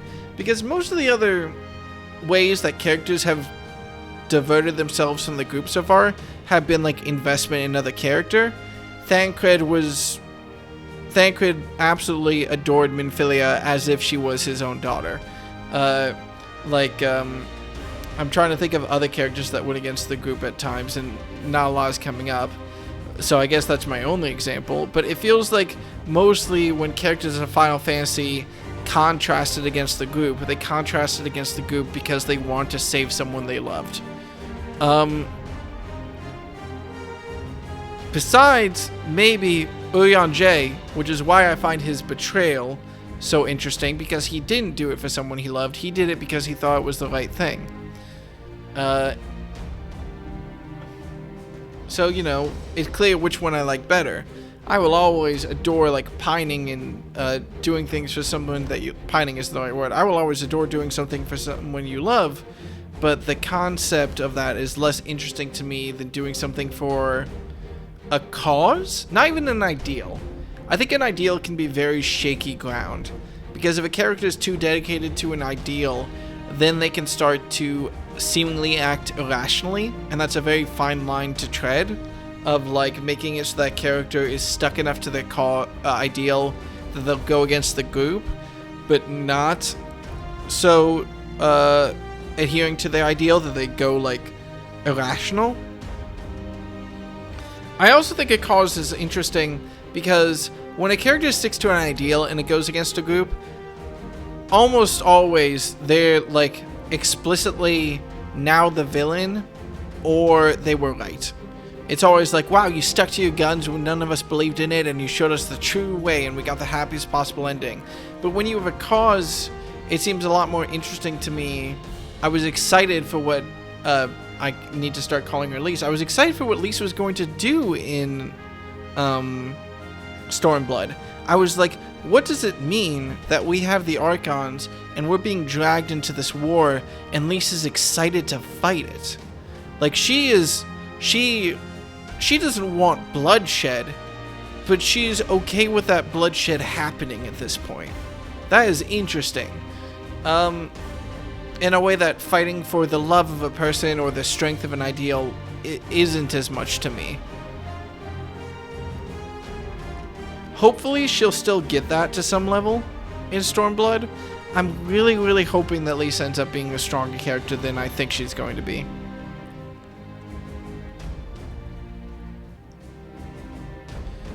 I think that reveal has no weight because Ida wasn't much of a character to begin with. As for why, it kind of resets your character for you, so you just don't have the investment anymore. Like, she almost might as well be a new character. That's the thing. That feels weird to me. She shouldn't be a new character. She really shouldn't be. It was Lise the entire time. So everything that Lise did was the same thing. But the problem is that everything that she did as Ida was like bubbly, kind of airheaded, and like optimistic. And after Papalymo died, there was a marked tone shift. She was a lot more serious. When she slammed the button on Omega, I thought, cool, this is gonna be her regret. This is going to be like a major mistake that she didn't want to do. And then it turned out fine. I was like, oh, okay, whatever. So now we have a character going in a different direction, and I can respect the character going in a different direction. And it would have more weight if she had the same name. Because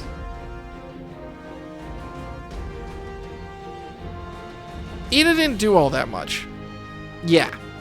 Ida and Papalymo were not really characters. Not even through no fault of their own. When you think back on it, back in ARR, they were characters as much as basically all the other Archons. It's just that the other Archons also were barely characters in ARR, besides Thancred, who betrayed the group, but betraying the group, quote-unquote, and getting his mind controlled weren't character decisions. It's just something that happened to him. It's just that Ida and Papalymo got the short end of the stick, because Thancred and Y'shtola especially, became characters in Heavensward. Like, if we were to reverse this, if Ida and Papalymo were here at the start of Heavensward and Thancred showed up at the end, we'd all be like, wow, Thancred doesn't really have a character at the end of this. So I can't really hold that against them.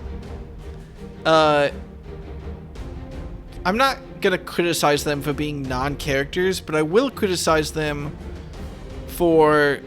It's almost kind of incredible that they are non-characters that they made me feel disappointed in. Because their attempt to... I guess they attempted to...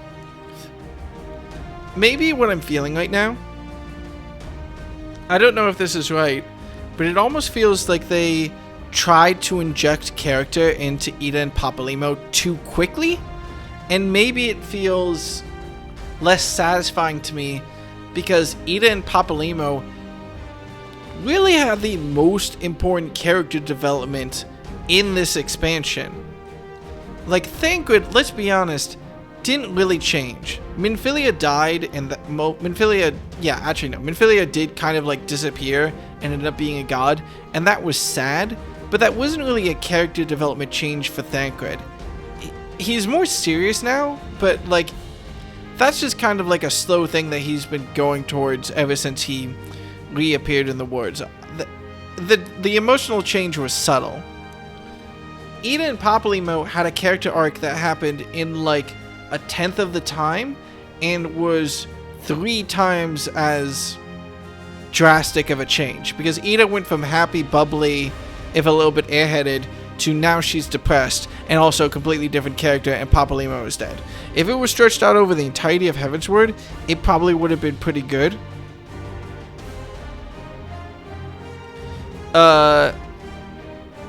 They just didn't get the screen time. It felt a little bit rushed. So, I'm a little bit sad. I'm a little bit disappointed.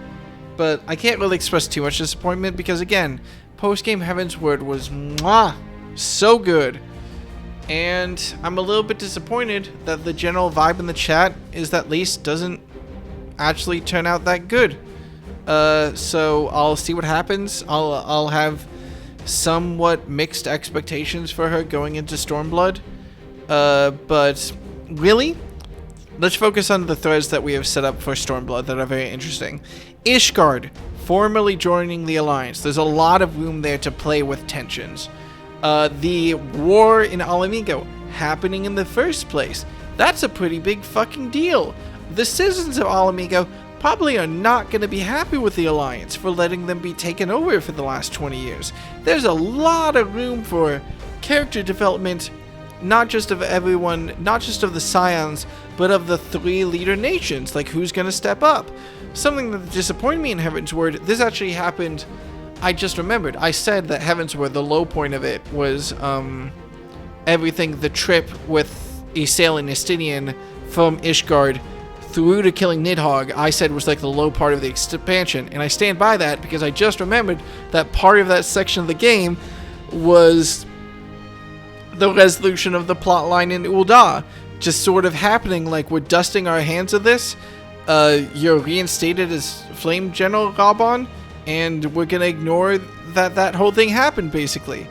But now they have the potential for like any of the 4 nations of the Alliance to have very fascinating character developments. So, VoiceCast updated 1 January 2023. What?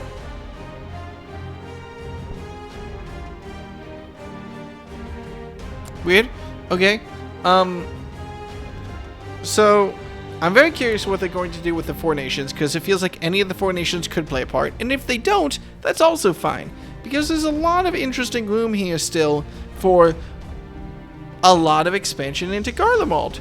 Garlemald only really had a character in ARR by the Legion that was evil, and now that they're a lot better at character rating, I'm very interested to see what happens. We got a post-credit scene. No, we don't. Okay.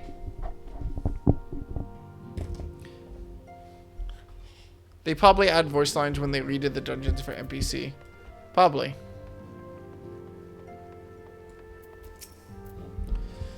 You may have mentioned, but Alphino has appraised me of all that came to pass in Gridania. Your only task now is to rest. This is the calm before the storm. Lys has chosen her path, and as her friends, we must do what we can to support that choice. We have fated to join the conflict in any case. Once the Alliance has taken the wall and opened the way to Gerbania, we will have little choice but to fight. Which is not to say the cause is unworthy. After all, ignoring the plight of those whom one might conceivably save is not wisdom but indolence, correct? I, for one, look forward to joining hands with the Alamegans and striking a blow against the tyranny of the Empire. As I rather suspect do you. Alright. We are done with Heavensward. Right? Oh.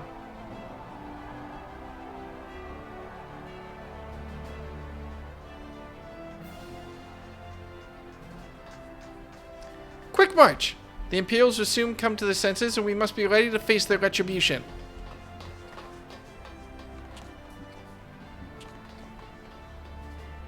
Pippin, don't die. Uh-oh. Oh, okay. It is almost time, Father. Aye, almost. I can't do a deep voice right now. I almost. Stand firm, Pippin. I learned to brace myself against the charge of a bull in Alamigo. No foe will dislodge me.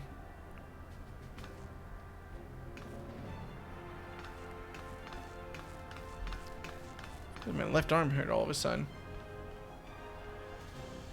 It's weird. And then Laban gets hit by an enemy sniper. Is Ilberd's body still there?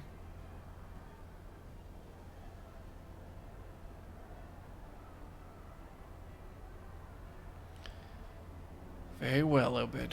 I will take our homeland back. For the both of us.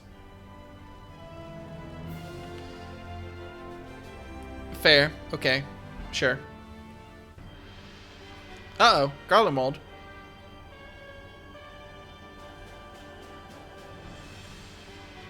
Yeah, this guy's evil.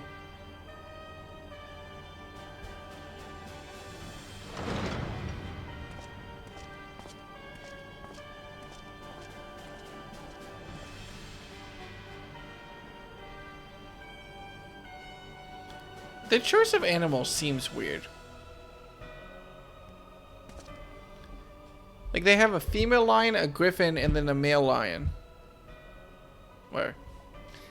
My Lord Viceroy, our scouts have confirmed the preliminary reports. Basil's wall has fallen to the Eorzean Alliance.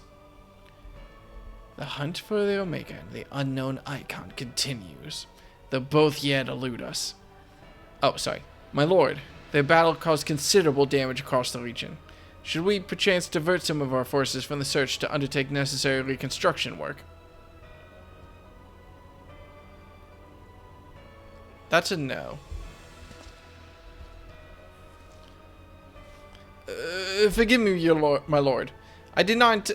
Your will be done.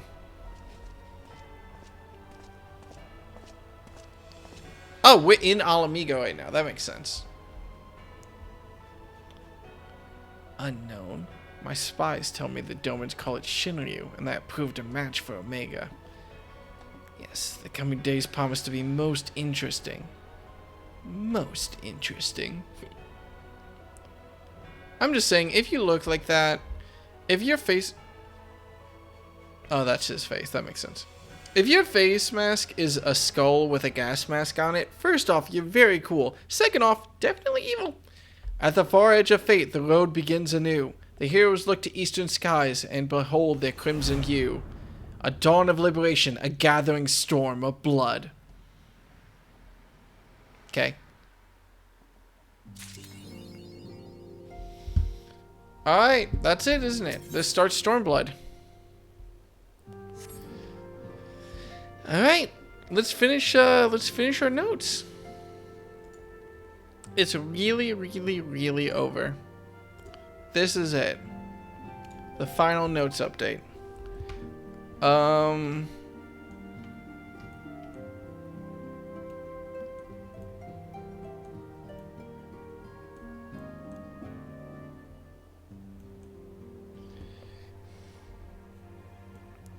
Did I even write down?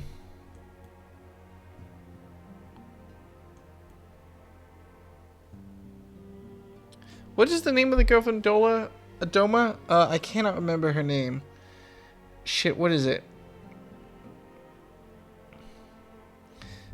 Shit, what is it? Yugiri, thank you.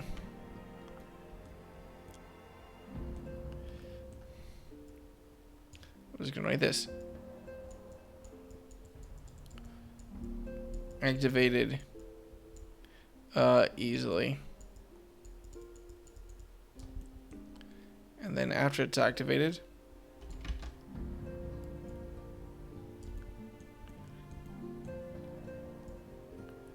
these two fight.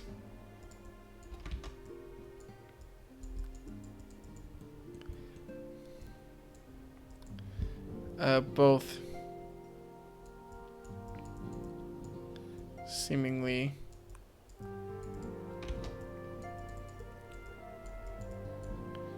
destroyed.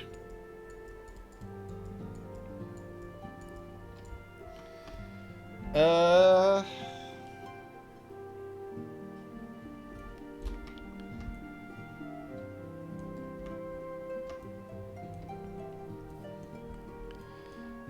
guess I might as well write this here.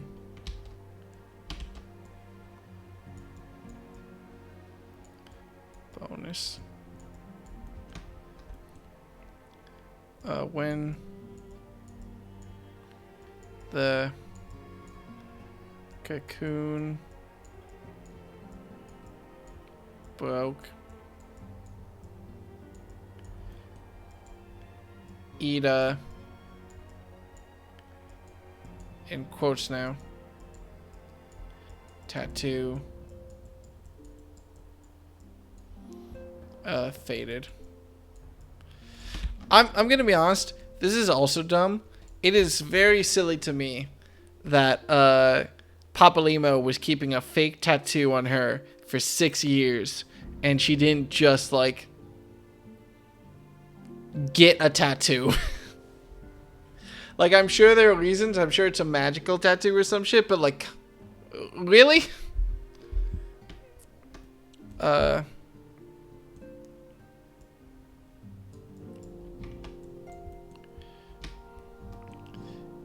Ida died 6. You know, something I just realized, and I'm not gonna look at chat when I say this, but I do realize all of a sudden, y'all motherfuckers have tricked me before, and they're just saying that Ida died 6 years ago, but in reality, she just disappeared 6 years ago.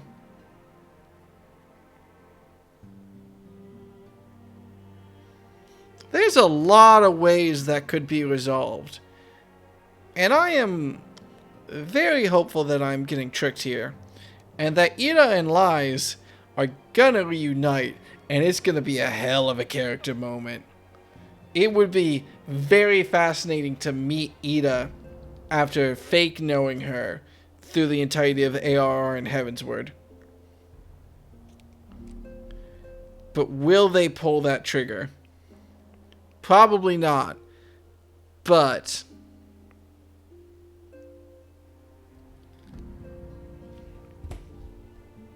I'm still putting this in quotes.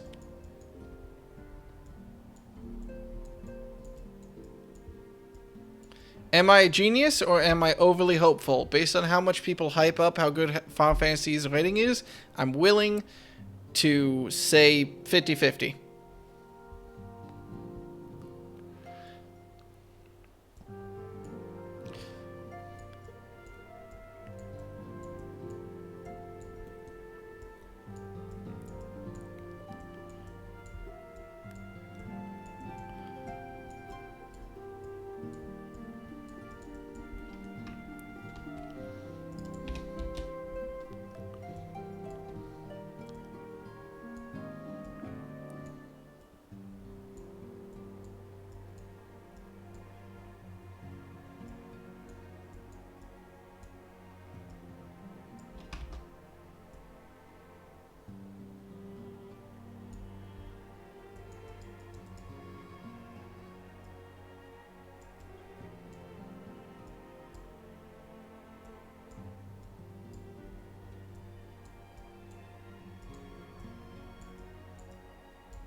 I've been reading the Eorzean map all along since Fan Festival.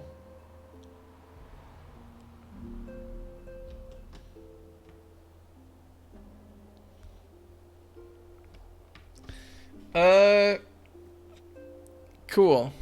I'll just add this in here.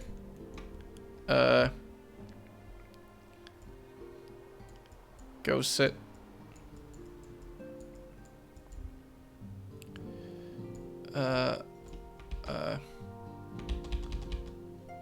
Go sit to a Doman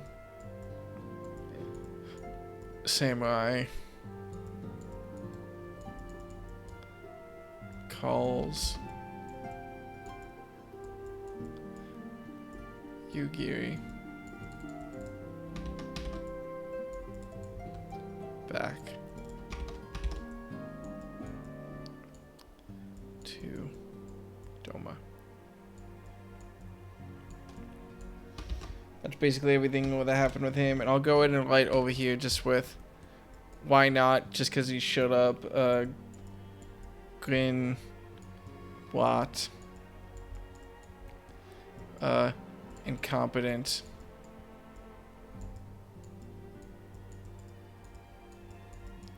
Garlean, Scout, fought us at Omega.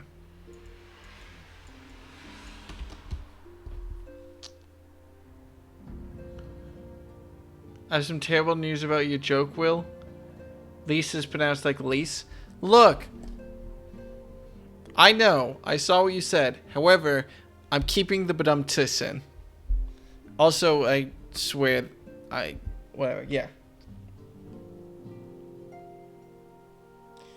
That's everything, isn't it? Oh, I should probably write over here.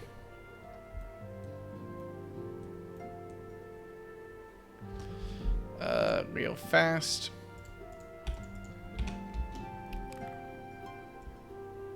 Would have made a lot more sense if it was Rolger. You know what? That black is going to stand out way too much. I'll just use extra thin. Sorry, that red is going to stand out way too much. I'll just use an extra thin black.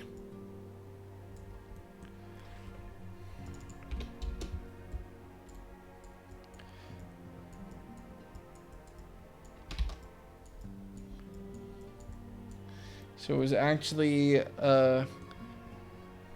Shinryu,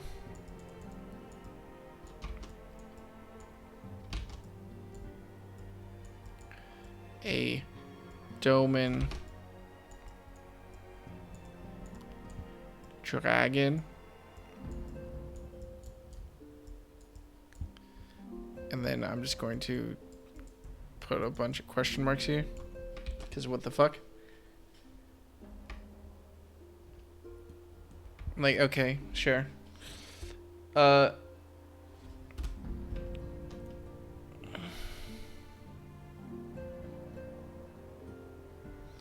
Cool. That is it. We done it. These are the finished Heavensward notes. Let's save this. Let's export it.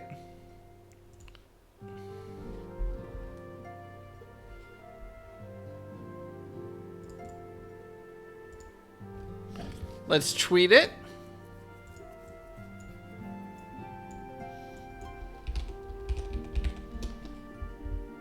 That's a very, you know what, I just realized why, you know, you can't exactly say let's post it anymore, can we? When we say tweet it, it was always,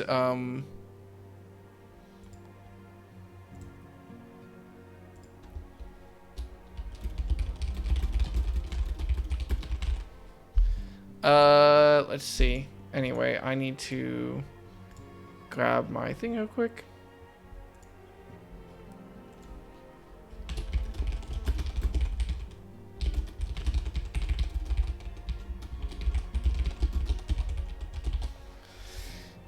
That's it.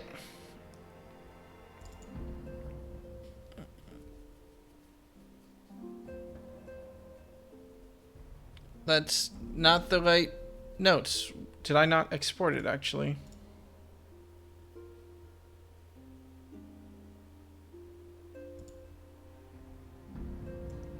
Uh-oh. What's going on? Oh, I'm being stupid. Final Heavensward notes. I tweeted out the wrong notes. No, I didn't, because I stopped myself from tweeting because I realized they were the wrong notes. Never mind. Final Heavensward notes. That's it.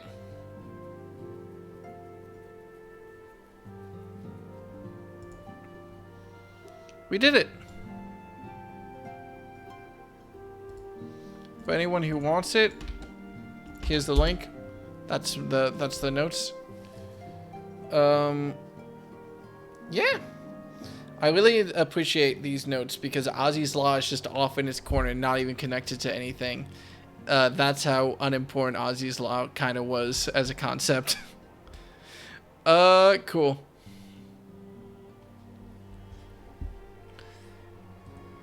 Let's wrap this shit up. So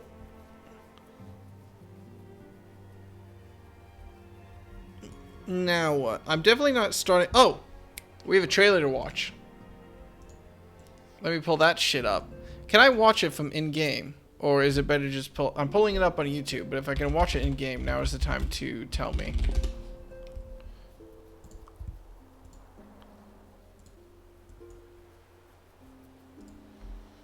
If you log out, there's a button on the main menu. Yeah, that's fine, because I'm done. I think I'm done with Final Fantasy right now. So let's exit the game.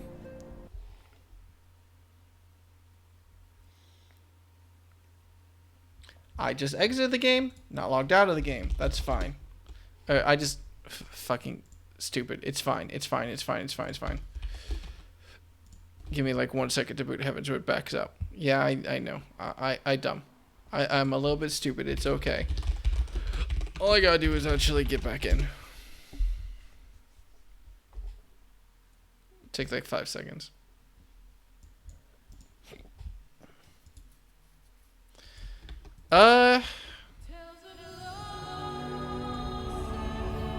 Movies and title, I assume?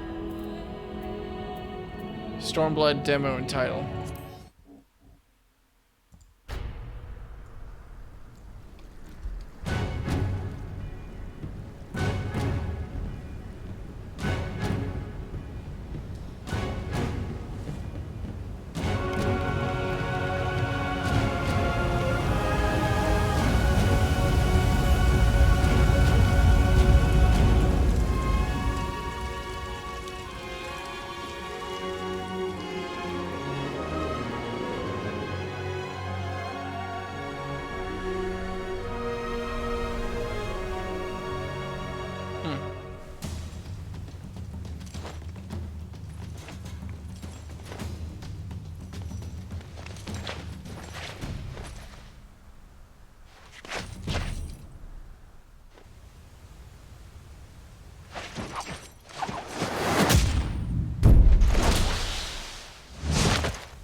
Huh. You know what? I'm really happy that this changes the title screen to be Stormblood. Neat. Okay, so yeah, Dancer and Samurai added in Stormblood. Makes sense. It didn't really tell me anything about what this expansion is going to be about. I remember the Heavensward expansion was very much like, War with the Dragons, let's fucking go, and we're also going to show off Dragoon. But was Lise not a dancer? I just assumed. Stormblood added Red Mage and Samurai. Oh. When was Dancer added? Oh. Oh, well then I'm a little bit disappointed, to be honest. Yeah, this trailer kind of didn't really show anything then. I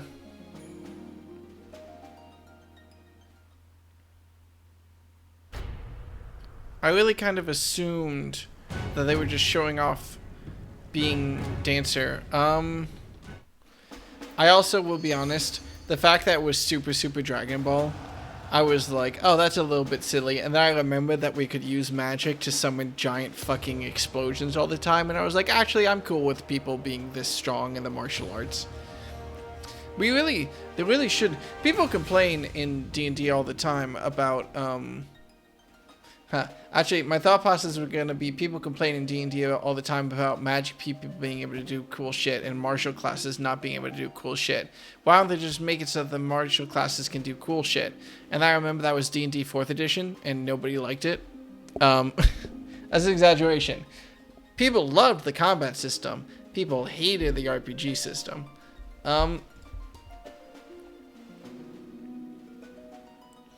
Most of the fan base thought Dancer 2 when it was shown. You're not alone. Yeah. Fine.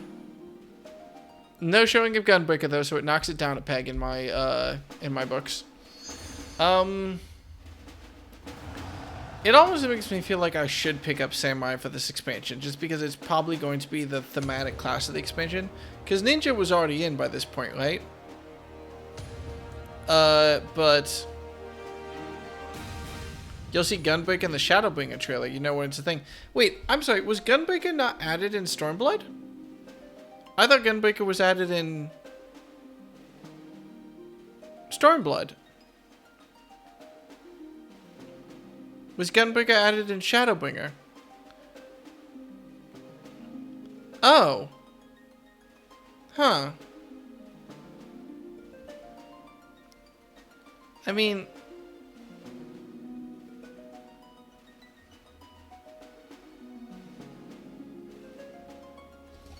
shit.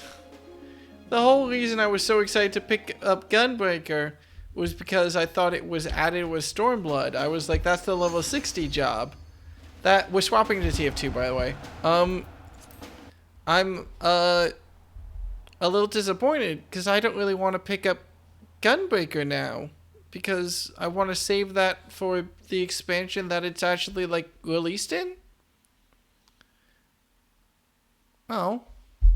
Man, I was hyping myself up to play Gunbreaker for like the last like 2 months. And yeah, I guess I could pick it up if I want to, but I don't really want to pick it up in this expansion. I want to play a job-relevant class. That's why Machinist was so cool. Oh well. Fair is fair. Right. Let's play just a touch of TF2 to end my night.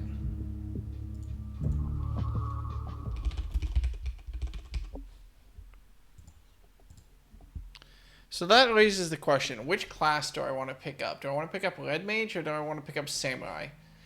So Red Mage, from what I understand, magical range DPS plays pretty differently from physical range DPS, right?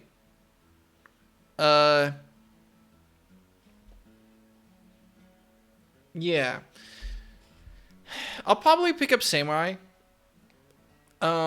Just to close that gap.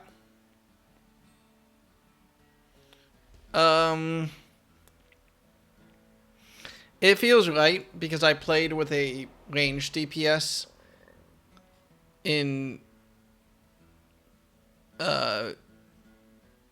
Heavensward, I might as well play with a melee DPS in Stormblood. That, like, tracks to me. I'm gonna be honest though, I'm really disappointed that I could just say fuck it and play Gunbreaker in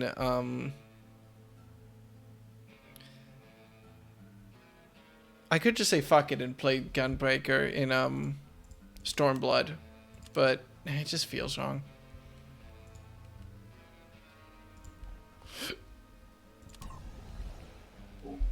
I can just play Gunbreaker. It's an option. It's on the table.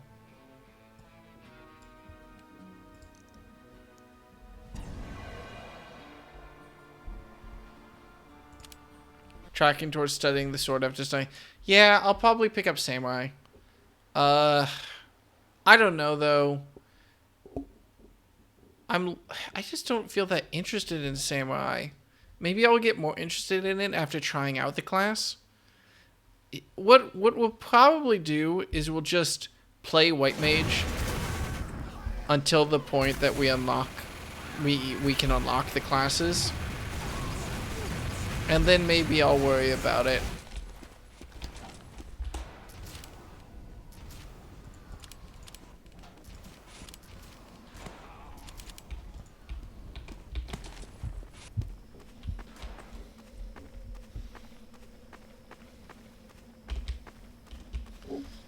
You know, for right now, it's whatever. Right now, we got a little bit of Tier 2 to go through.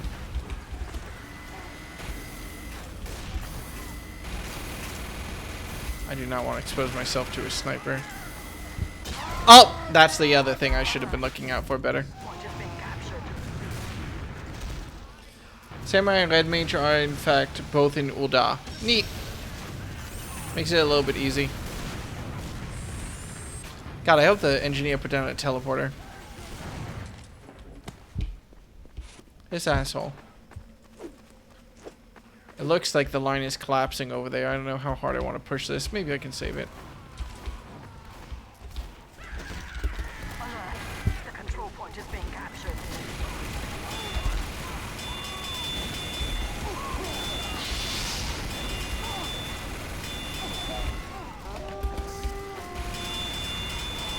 Come at me. I saw those two heavies.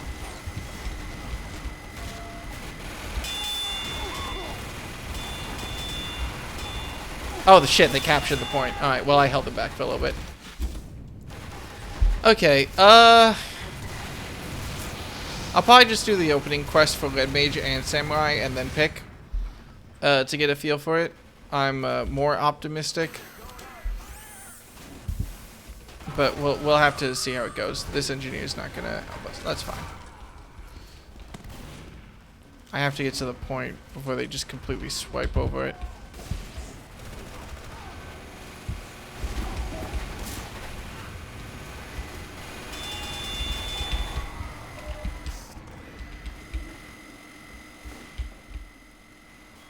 Bone man, take me by the hand, take me to the land. Oh, Bone man.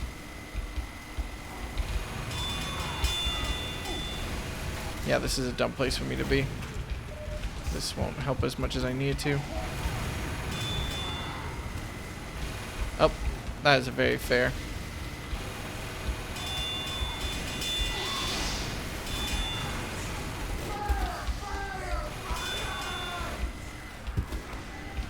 That's an Uber when I really need it not to be one.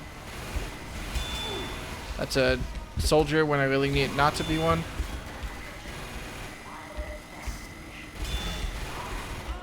That's a dead ring or spy when I really need it not to be one. Listen carefully. Oh, there he is. He's right there. Alright.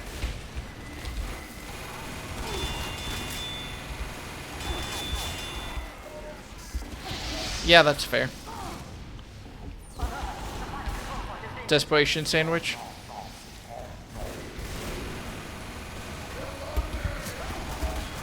Cannot believe this worked out for me.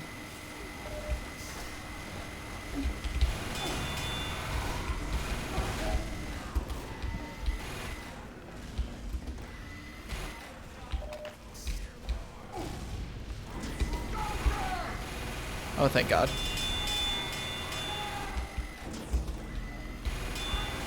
That's a... Oh. Ah, fuck. Okay. We did our best. Thank fuck they start at 50 because pre-50 Samurai feels awful. Okay. Reaper's school getting about and all that as well, though I don't know if Will has any jobs at level 70 yet. No. Well, my max job level is at level 60 right now because the... Let's be fair. Heavensward gives a absolute pitiful trickle of experience.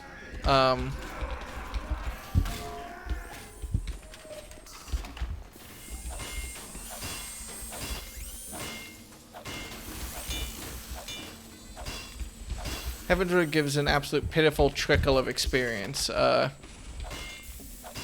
Post main MSQ.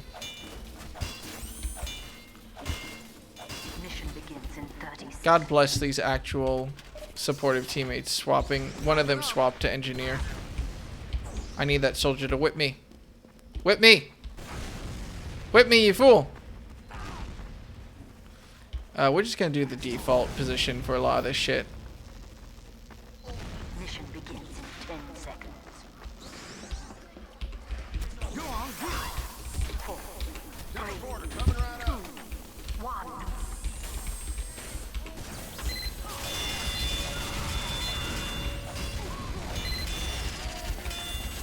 I think I heard an Uber pop there. It's fine, they wasted it on a heavy.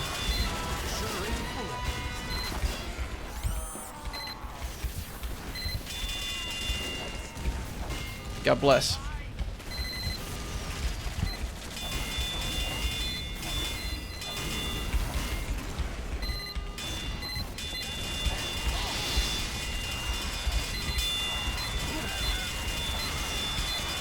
I'm moving this. That there wasn't getting any lighter.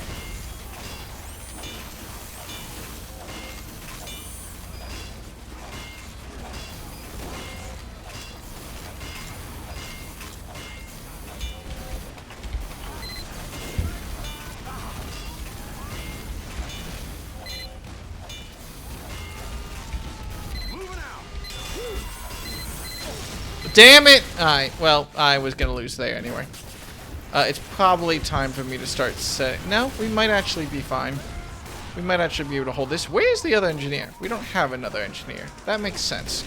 It's depressing, but it makes sense. I don't think we're gonna hold this. I just don't think so. I should probably just presume we're not going to. Do I have the Wrangler equipped? Yeah.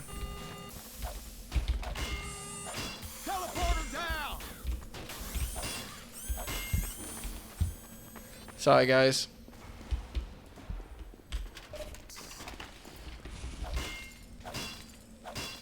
We can actually see if we can go get that teleporter set back up. And if we can, then maybe we can,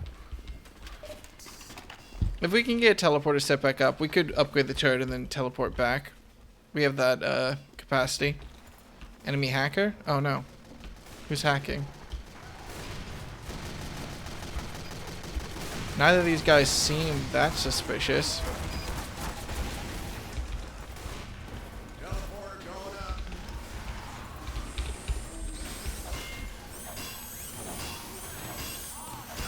Ow, shit!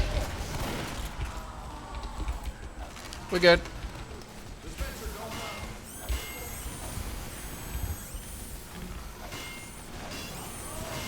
This is really a problem. I don't want that teleporter there.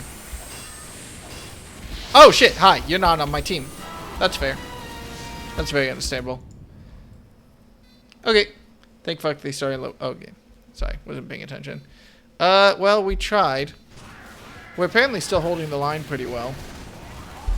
I really want to get this teleporter set up more than anything, but I'm nervous because every additional second that the teleporter isn't up yet is a problem. I at least have the level 1 in case. But what I should really do is probably just lay down the level 2, lay down the dispenser, and then get the fuck back. Let's keep that there just in case. I don't want them to start capturing as I'm running towards the front. 5 minutes left in the mission. 5 minutes left in the mission. Just slap this here. Slap this here.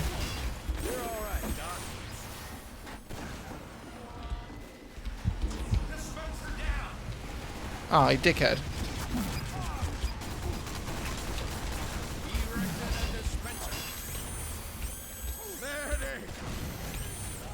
Back home. Alright then, let's see if we can actually do anything to help. Thanks for the ride, partner.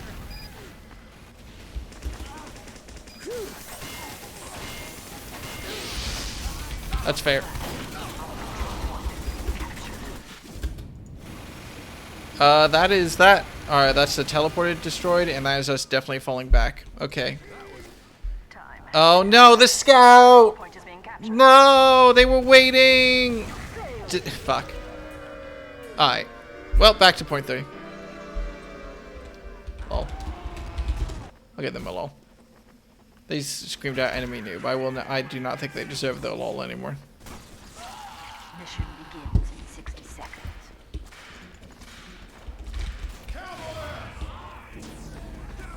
I really don't think anyone is hacking, but I have no idea. I definitely don't want the Eureka effect on this. I think I just want the Southern Hospitality. No, that pyro is way too much of a pain in the ass. I'll go stock.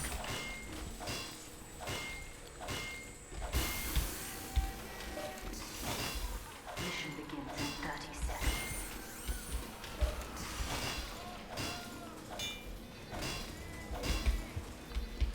Okay. It seems like the default hold spot has changed to be this corner rather than those stairs. That was getting heavy. Mission begins in 10 seconds. 5, 4, 3, 2, 1. Actually, maybe it's foolish to move this at the last second, but I want this on the high ground up here.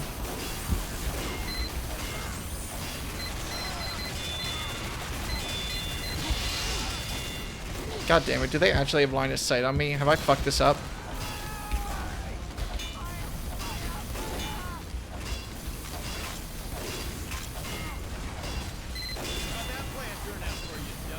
I have to stay crouched or else they will kill me instantly. I'm kind of surprised they aren't sniping my sentry gun.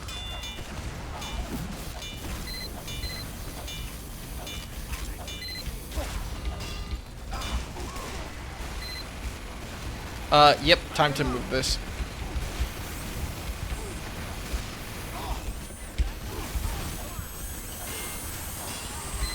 Shit!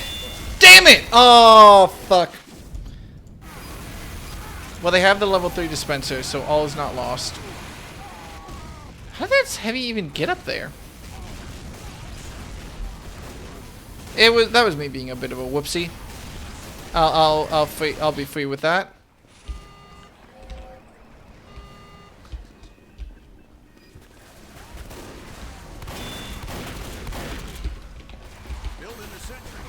Just in case I don't make it across this gap, which I have not.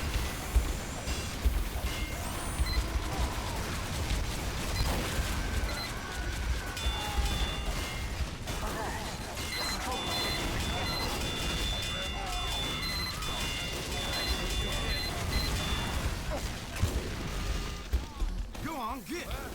Fuck this! Fuck this shit, I'm out. Sentry down. Teleporter down. They double checked. Always good. That ammo isn't there. There's a spy here. There's definitely a spy here. Someone has to be careful or else that spy can just capture the point while we're not paying attention. But I do have to at least get set up.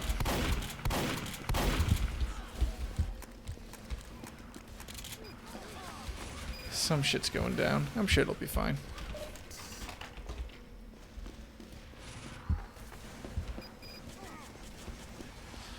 Maybe it is worth it to try to set up in a more forward position.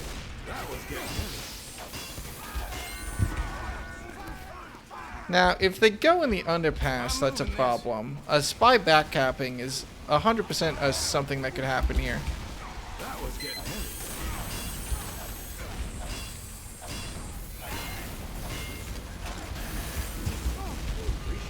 Fuck, I don't have any ammo.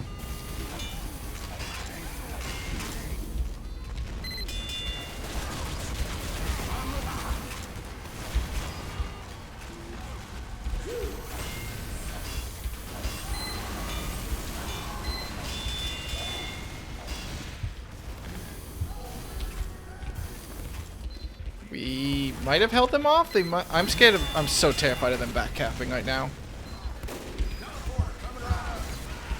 Ammo, please. Moving out. That there wasn't getting any lighter.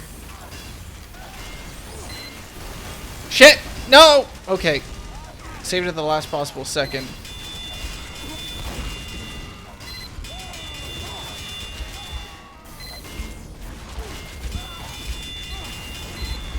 Okay, this is it. Time to run backwards. That was definitely a dead ringer.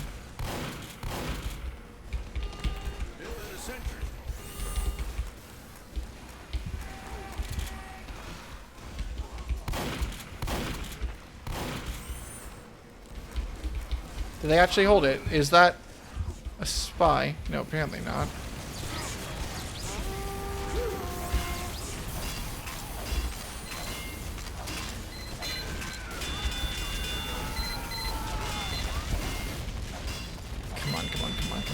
Come on. Dead Ringer drop ammo? Yeah, I think they changed it so the Dead Ringer did drop that ammo, so it's no longer a dead giveaway that's a Dead Ringer spy. Okay, this is death. Right? This is when we finally get pushed back. It has to be.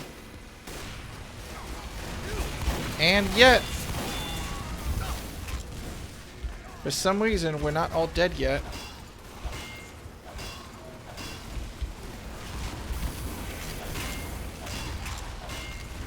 Do you think they see me? I don't think they see me. I think they saw me.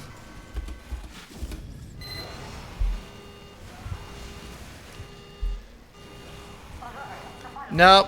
There's the attempt at the back cap, but stopped, thankfully. The problem is, I don't know if I can set anything up in time. With an Ubering heavy walking down the straightaway, I can't get anywhere. Oh, we do not want them to be set up in that corner. Thank God. Do not look to your left and see me. Shit. Okay, he fell in the cliff. That's good. Oh, does ammo not even spawn here? I need to go grab ammo. Shit.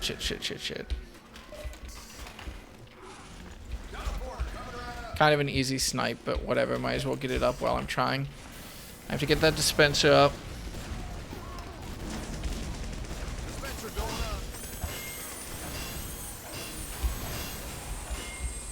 Did I just see a Spidey cloak? Guess not.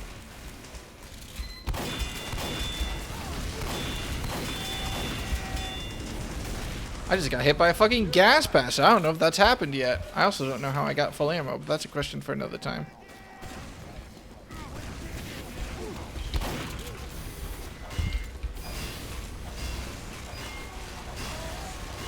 That's an Uber. Oh, it's an Uber on our side. Ain't that a refreshing change of pace?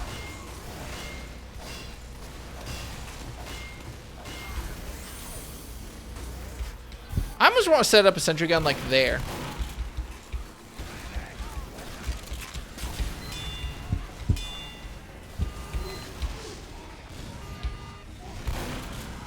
I really want to hit that soldier in the back. That's bad.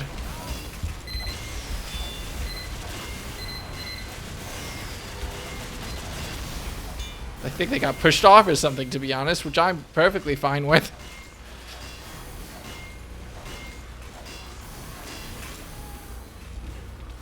Okay, I gotta do an ammo run. This is where the Eureka effect would be kind of useful.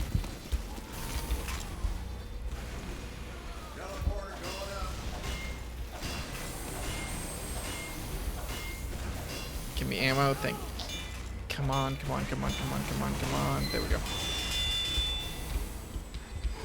Yoink. Oh, 2 heavies. Yep, I should have seen that one coming. My sentry's easy picking if they get an angle on it, but no one's there for my team. Oh shit, everyone's dead. Where is everyone? Thankfully, the other team wasn't in position to push, but Jesus Christ, that was scary.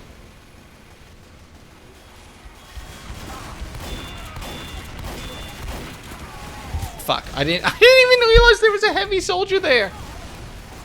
Oh my god, how did they get there? Oh, fuck. I don't know what I can do here. Is this it? This might be it. Savior of the spy? Oh my god, the spy saved it.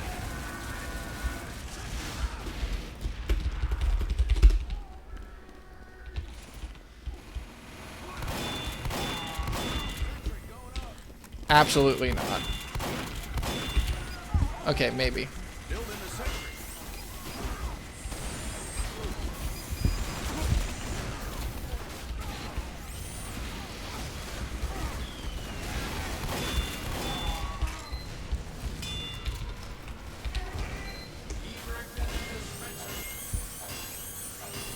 Get the dispenser up as quick as possible.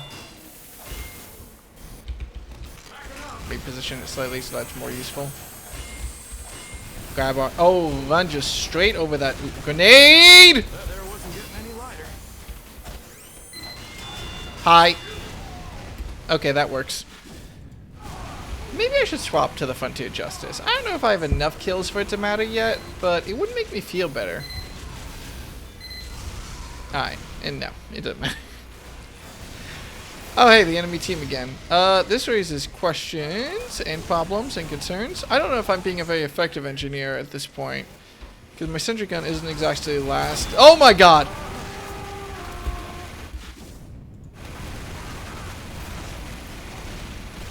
Yeah, they've got 2 heavies, 2 medics, a soldier on our point. There's no way we save this.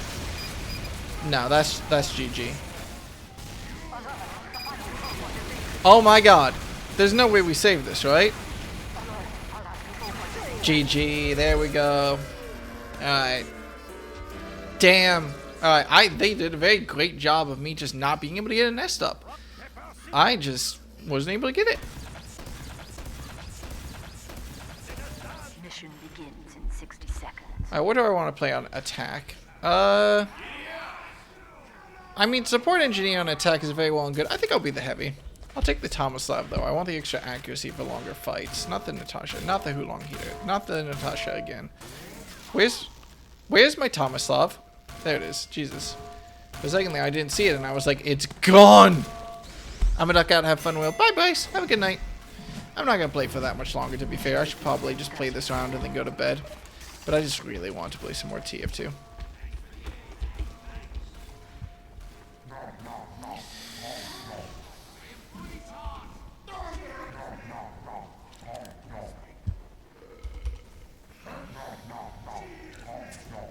Mission begins in 10 seconds. I'll give you a sandwich.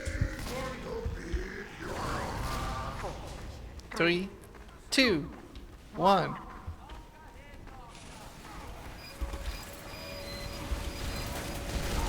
Oh my god, for a second there I was like, wait, that's a friendly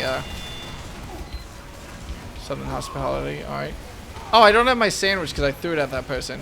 It's alright. Gotta remember I'm on blue team now.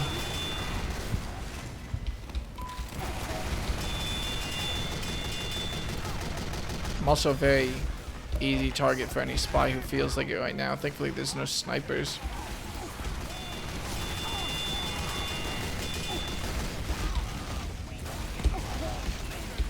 Oh my god, direct hit. Oh, we made it. Okay, we're fine.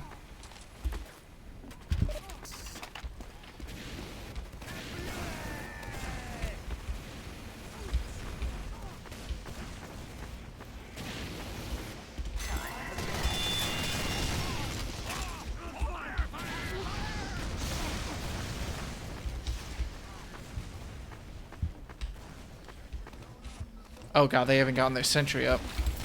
I swear I just heard a demo man. There he is.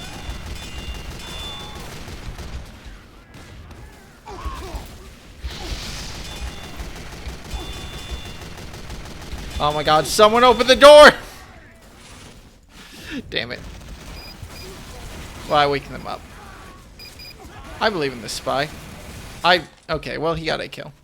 And he had the kunai, so whatever, it doesn't really matter. This is where the engineer, a supportive engineer, really, really helps. This is where having 3 spies on our team does not help as much.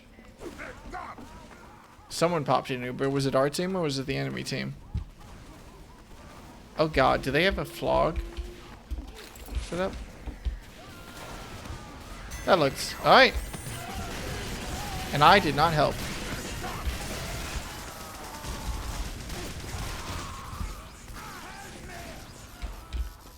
Oh, wait, I saw you.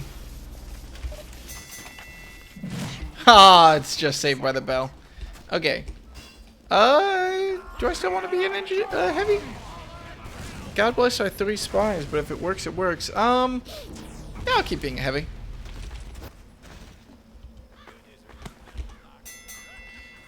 Oh, I just remembered I still have my spray equipped. Hey, no one's gonna see it because no one enables sprays, but... Mission begins in 30 seconds.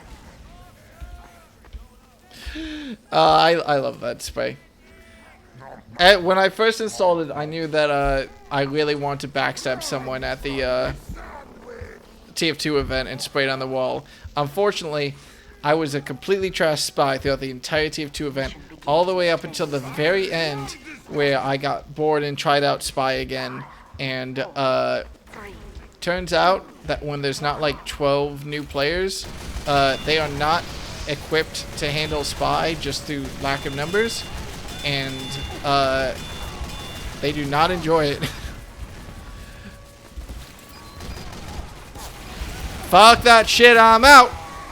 Fuck that shit, I'm dead. Wait, did I get killed by... I think it's just an Australian minigun. I kind of want to try a game of man versus machine. Like, a tour.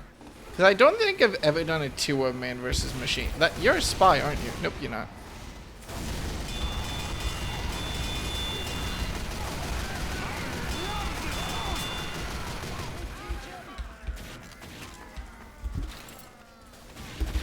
Hey, buddy.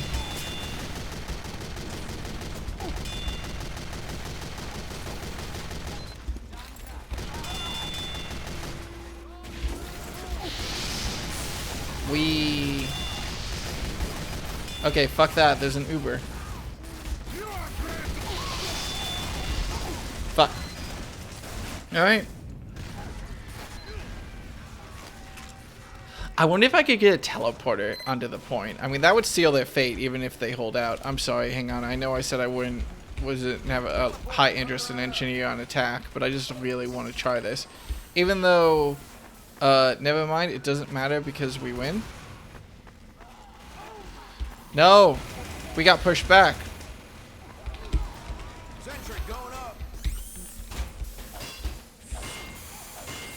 I'm such a sneaky little bastard.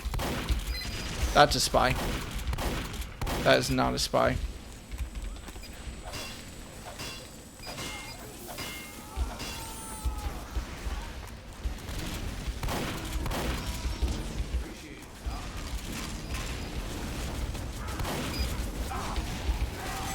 Never mind, doesn't matter.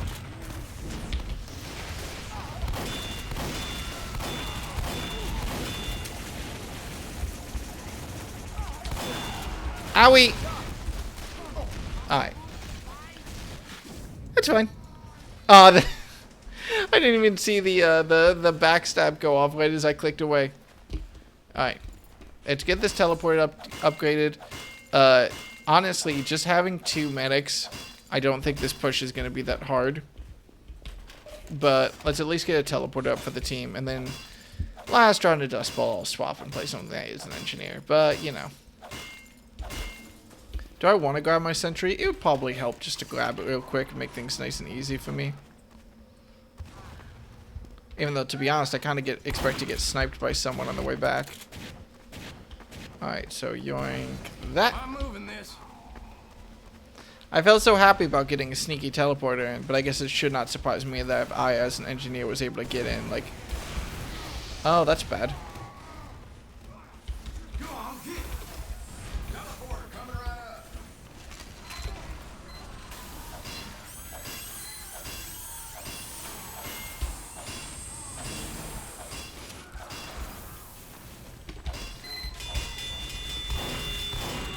Oh my god.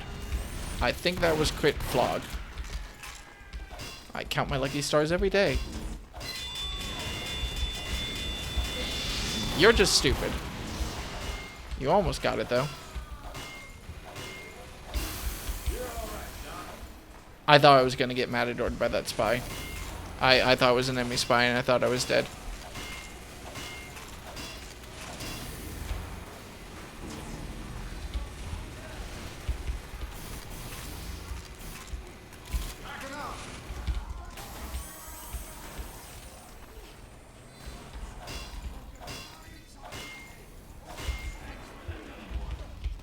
And there we go. That is what a good teleporter does for the team. Just easy, easy push. A little bit boring, but if it works, it works. Alright, I'm gonna stick to my guns. I'm not gonna play engineer. Last round. I'll play pyro, why not? 60 seconds.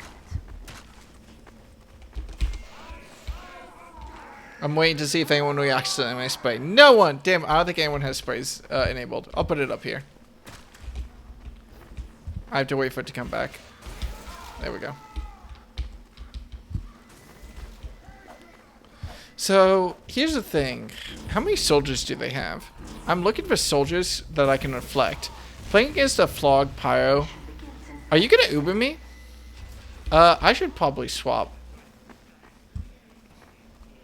Flamethrower. If he's playing to Uber me, I'll go with the backburner, why not?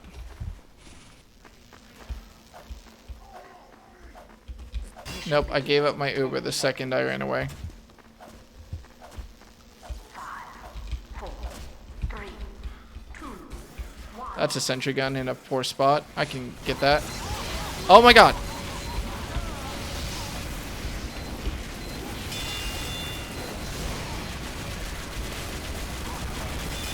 Damn it, no. Okay. Waste of a Uber, but I wasn't expecting it, so that's fair. I wasted it. It was all mine to use, and I wasted it. I betrayed their trust.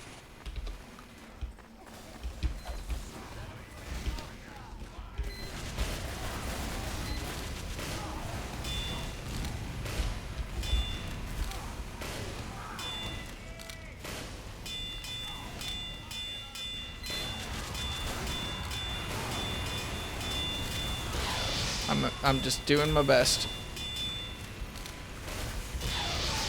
I think that pyro realized what I'm doing.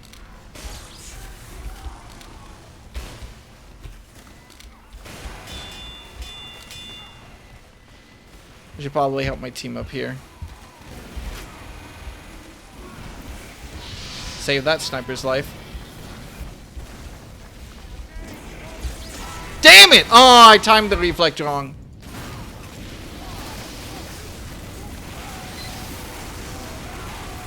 Well, it's reassuring to see that the medic is a man of culture and also enjoys Ubering pyros, because pyros are my favorite class to Uber personally.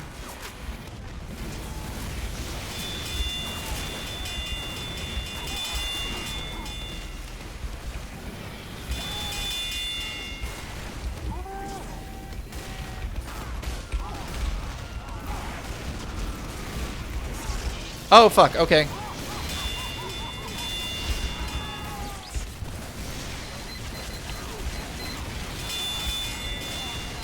I think I got to reflect there. I don't think I reflected that.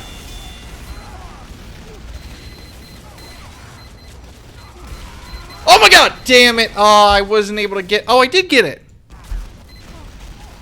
Okay, we're swapping back to the degreaser. Oh, wait. That's not the right degreaser. Oh, I didn't get it. Oh, I thought I got it. And we got an engineer in the background. Thank God.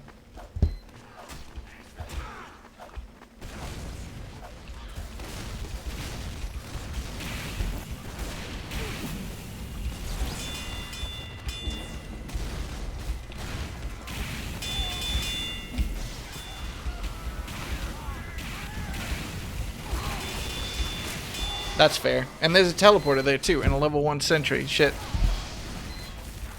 Okay. We got 18 minutes to break the last point of the Dust Bowl with like 2 medics who are doing a pretty stand-up job.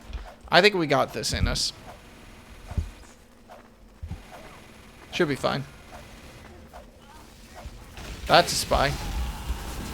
That is not a spy. That is a flogged pyro getting healed by a medic. That is terror.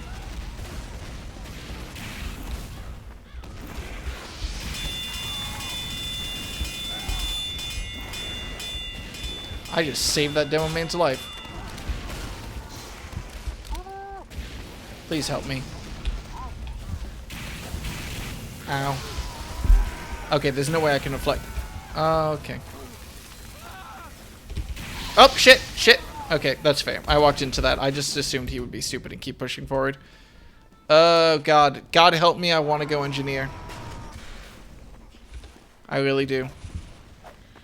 Oh, God. We lost all that territory. Okay, I think we still got this in us. Like, yeah, the flogged pyro isn't encouraging.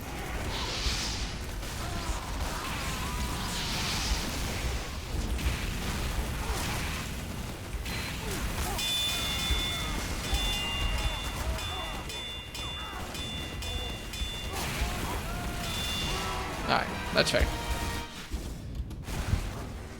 I kind of hoped that the other pyro would grab all the fire, but... And they did. Going heavy seems like a better choice right now. Just to lay down constant pressure on them.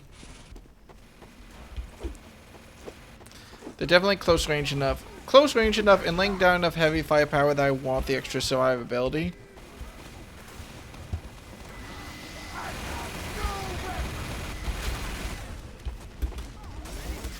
So the thing that scares me...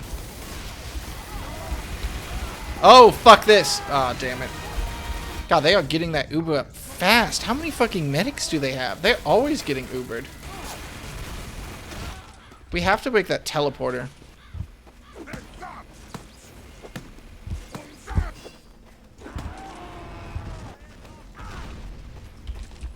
I tried to help. I'll just pick up my sandwich. That's the enemy team. Yep, I should have just unrebbed. We might not break this. Jesus, they're doing a fantastic job of keeping us pushed back. Honestly, going engineer just to have a turret that they have to push into feels like the type of call I want to make right now. Do we have 3 medics? Wow. How is he alive? Okay.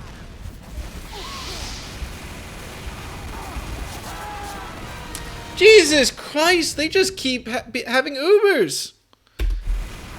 That medic is not dying. Oh, they do have at least 2 medics, and they're both dominating me, which is not a fantastic sign. What? Did he get behind? How did he even get behind me? Oh, I wasn't able to save his life. I should probably just eat a sandwich. It's not like I'm going to have a chance to later. That's a spy. Like an unfriendly spy.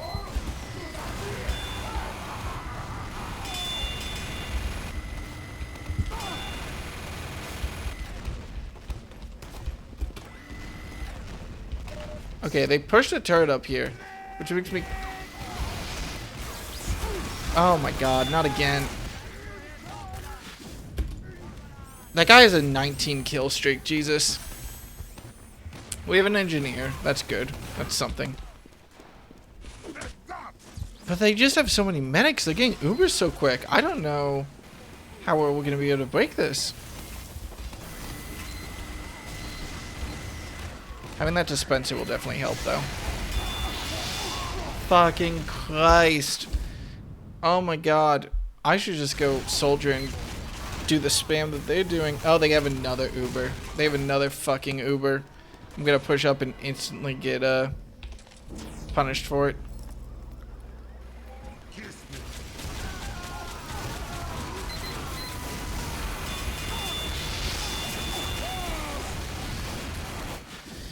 Jesus! I mean, if we were trading kill for kill, their respawn time is like 5 times the amount, and yet we're not trading kill for kill.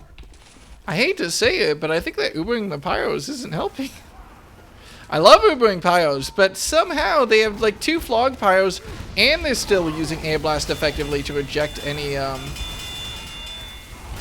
for God's sake.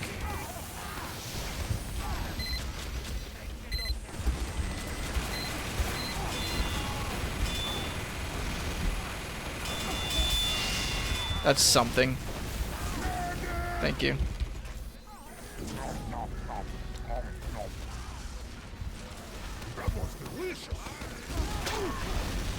I was at...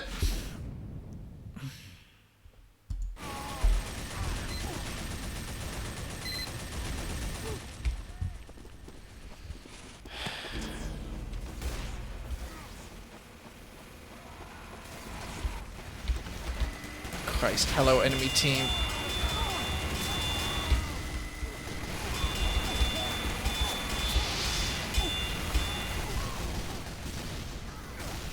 Why am I not getting help?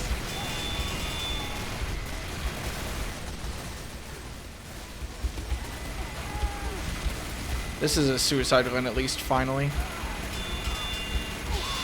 There's no way that medic lives. Thank God. Thank Jesus Christ they get punished. But can we actually turn it into a punishment? Not while that pyro is getting flogged back up. At the very least, they used an Uber. They didn't actually get much out of it. They arguably lost ground. If we can just find and kill that... Get the fuck... Come on! Really? I got all my shots blocked by my teammates. At least the pyro finally went down, but Jesus. I don't have any ammo. I need that ammo so badly. Do not take it. Thank you.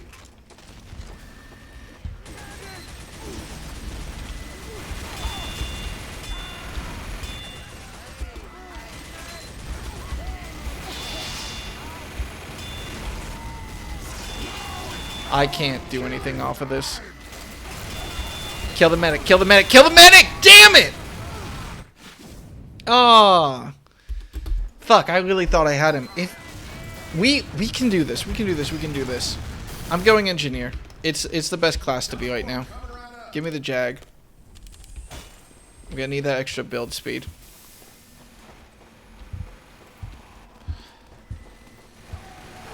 That's another.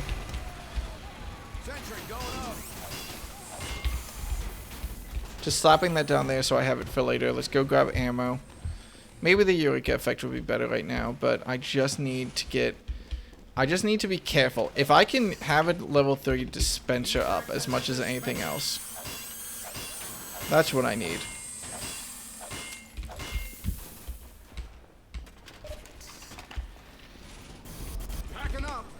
Okay, how are we looking over here?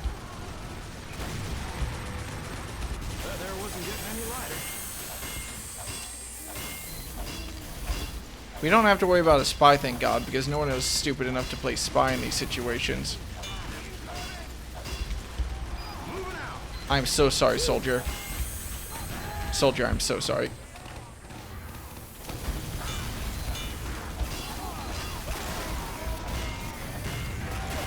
Oh, hi. Jesus Christ, never let it be said that they don't have a fucking Uber every 5 seconds. It's impossible to hold. How is it? We should at least be trading kills, but they're just doing a really good job of just destroying us. I mean, full credit to them. They're doing a really good job. We just cannot kill them. There's a reason that heavy medic is just... That heavy had a 20 kill streak at one point.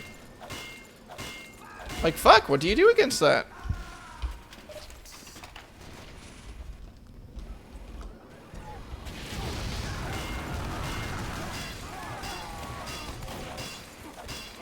Like, we're 10 minutes, we're 12 minutes into this match, and we have not gone out of our spawn, basically. They successfully held us at this spot this whole time. Which is very impressive, and also incredibly infuriating. Let's do our best, let's do our best, let's do our best. If we can break them at this choke is killing us. Where's a dead body I can loot?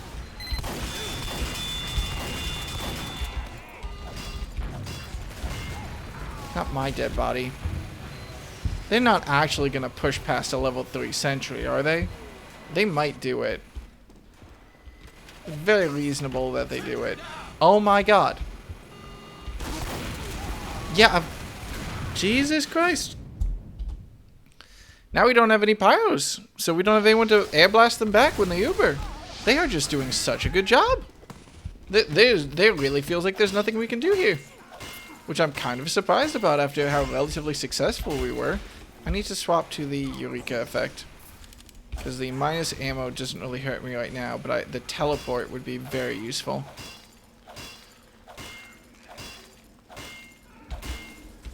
Okay, let's slap down a dispenser and a teleporter up there. Let's see what we can do. Don't tell me they actually set up. Oh no. I think they have a charged Uber Flog Pyro. Of course, they're just charging the Flog with a scorch shot.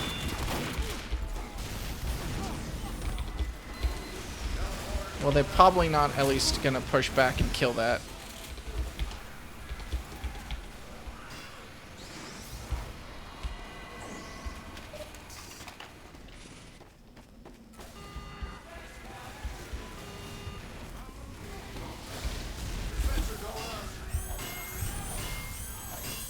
Christ.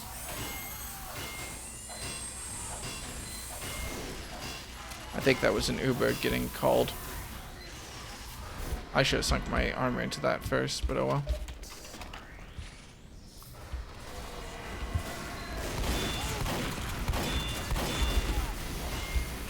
Oh, I don't like that fully charged, because that is not our medic, that is an enemy medic.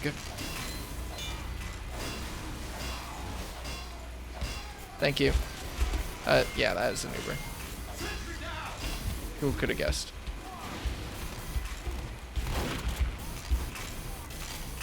We don't have it. Okay, that's a problem. We don't really have that many power classes. We have 2 spies, 2 medics, and 2 snipers. We have 4 spies! Okay, our inability to push through makes a lot more sense. And I understand that I'm not a power class, but like, I'm doing my best to support my team right now. Like, when we have 4 spies, that is not helping matters. That makes a lot more sense for why we... This is something I actually noticed during the TF2 event. If one team just goes all medics, heavies, soldiers, and the other team has, like, 4 spies and 2 snipers or whatever, there's no chance. So that makes a lot more sense.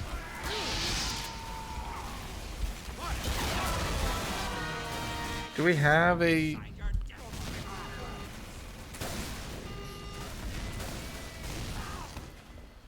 Oh my god, they found my fucking dispenser.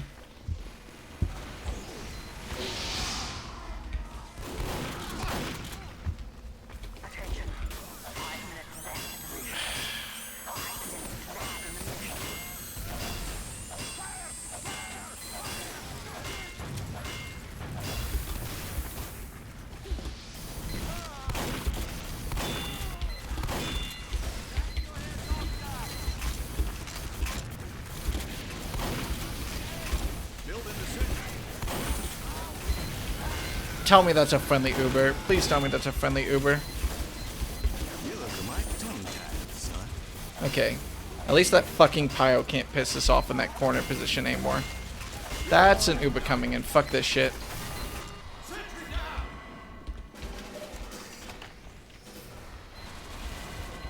What is happening?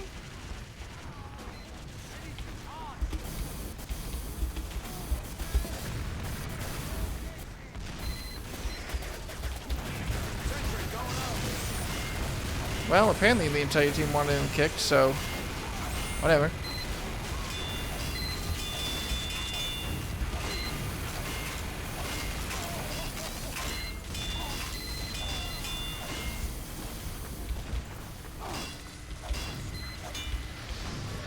I do not think we have much of a chance still. Now we've lost... Okay, we have a heavy, which is nice. To be fair, I can't really be that mad at the team when I swapped from a power class to a support class to try to, like, get us past this. That Pyro, that Scorch Shot Pyro is gonna be the death of me. That's an Uber coming into our face. The second I see it, I just gotta whip around the corner.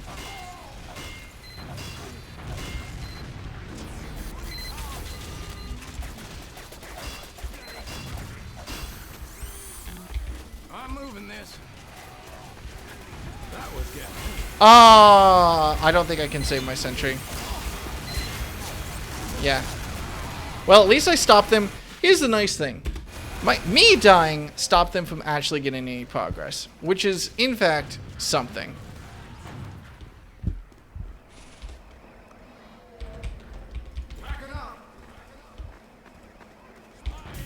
I'm moving this. Building the sentry.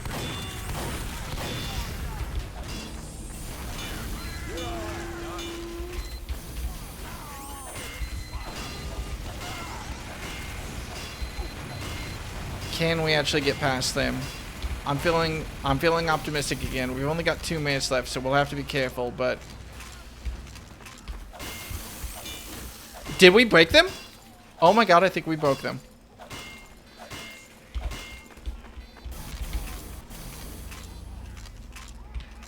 Oh my god, I think we did it. Oh my god.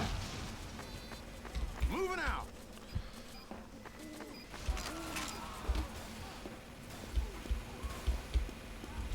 Oh my god, it actually happened.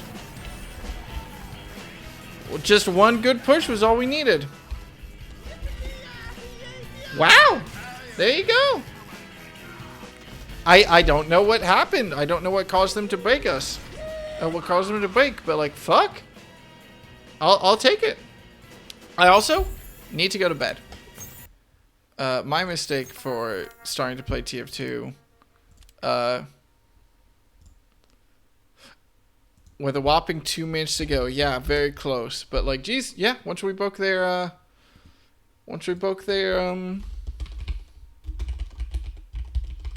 hold on that choke point, I still think like something, I feel like someone left or something. That seems weird. But I'm not going to look at Gift Horse in the capture point. We're going to go aid Nicole. Because she is nice, and I think that she deserves +8 viewers.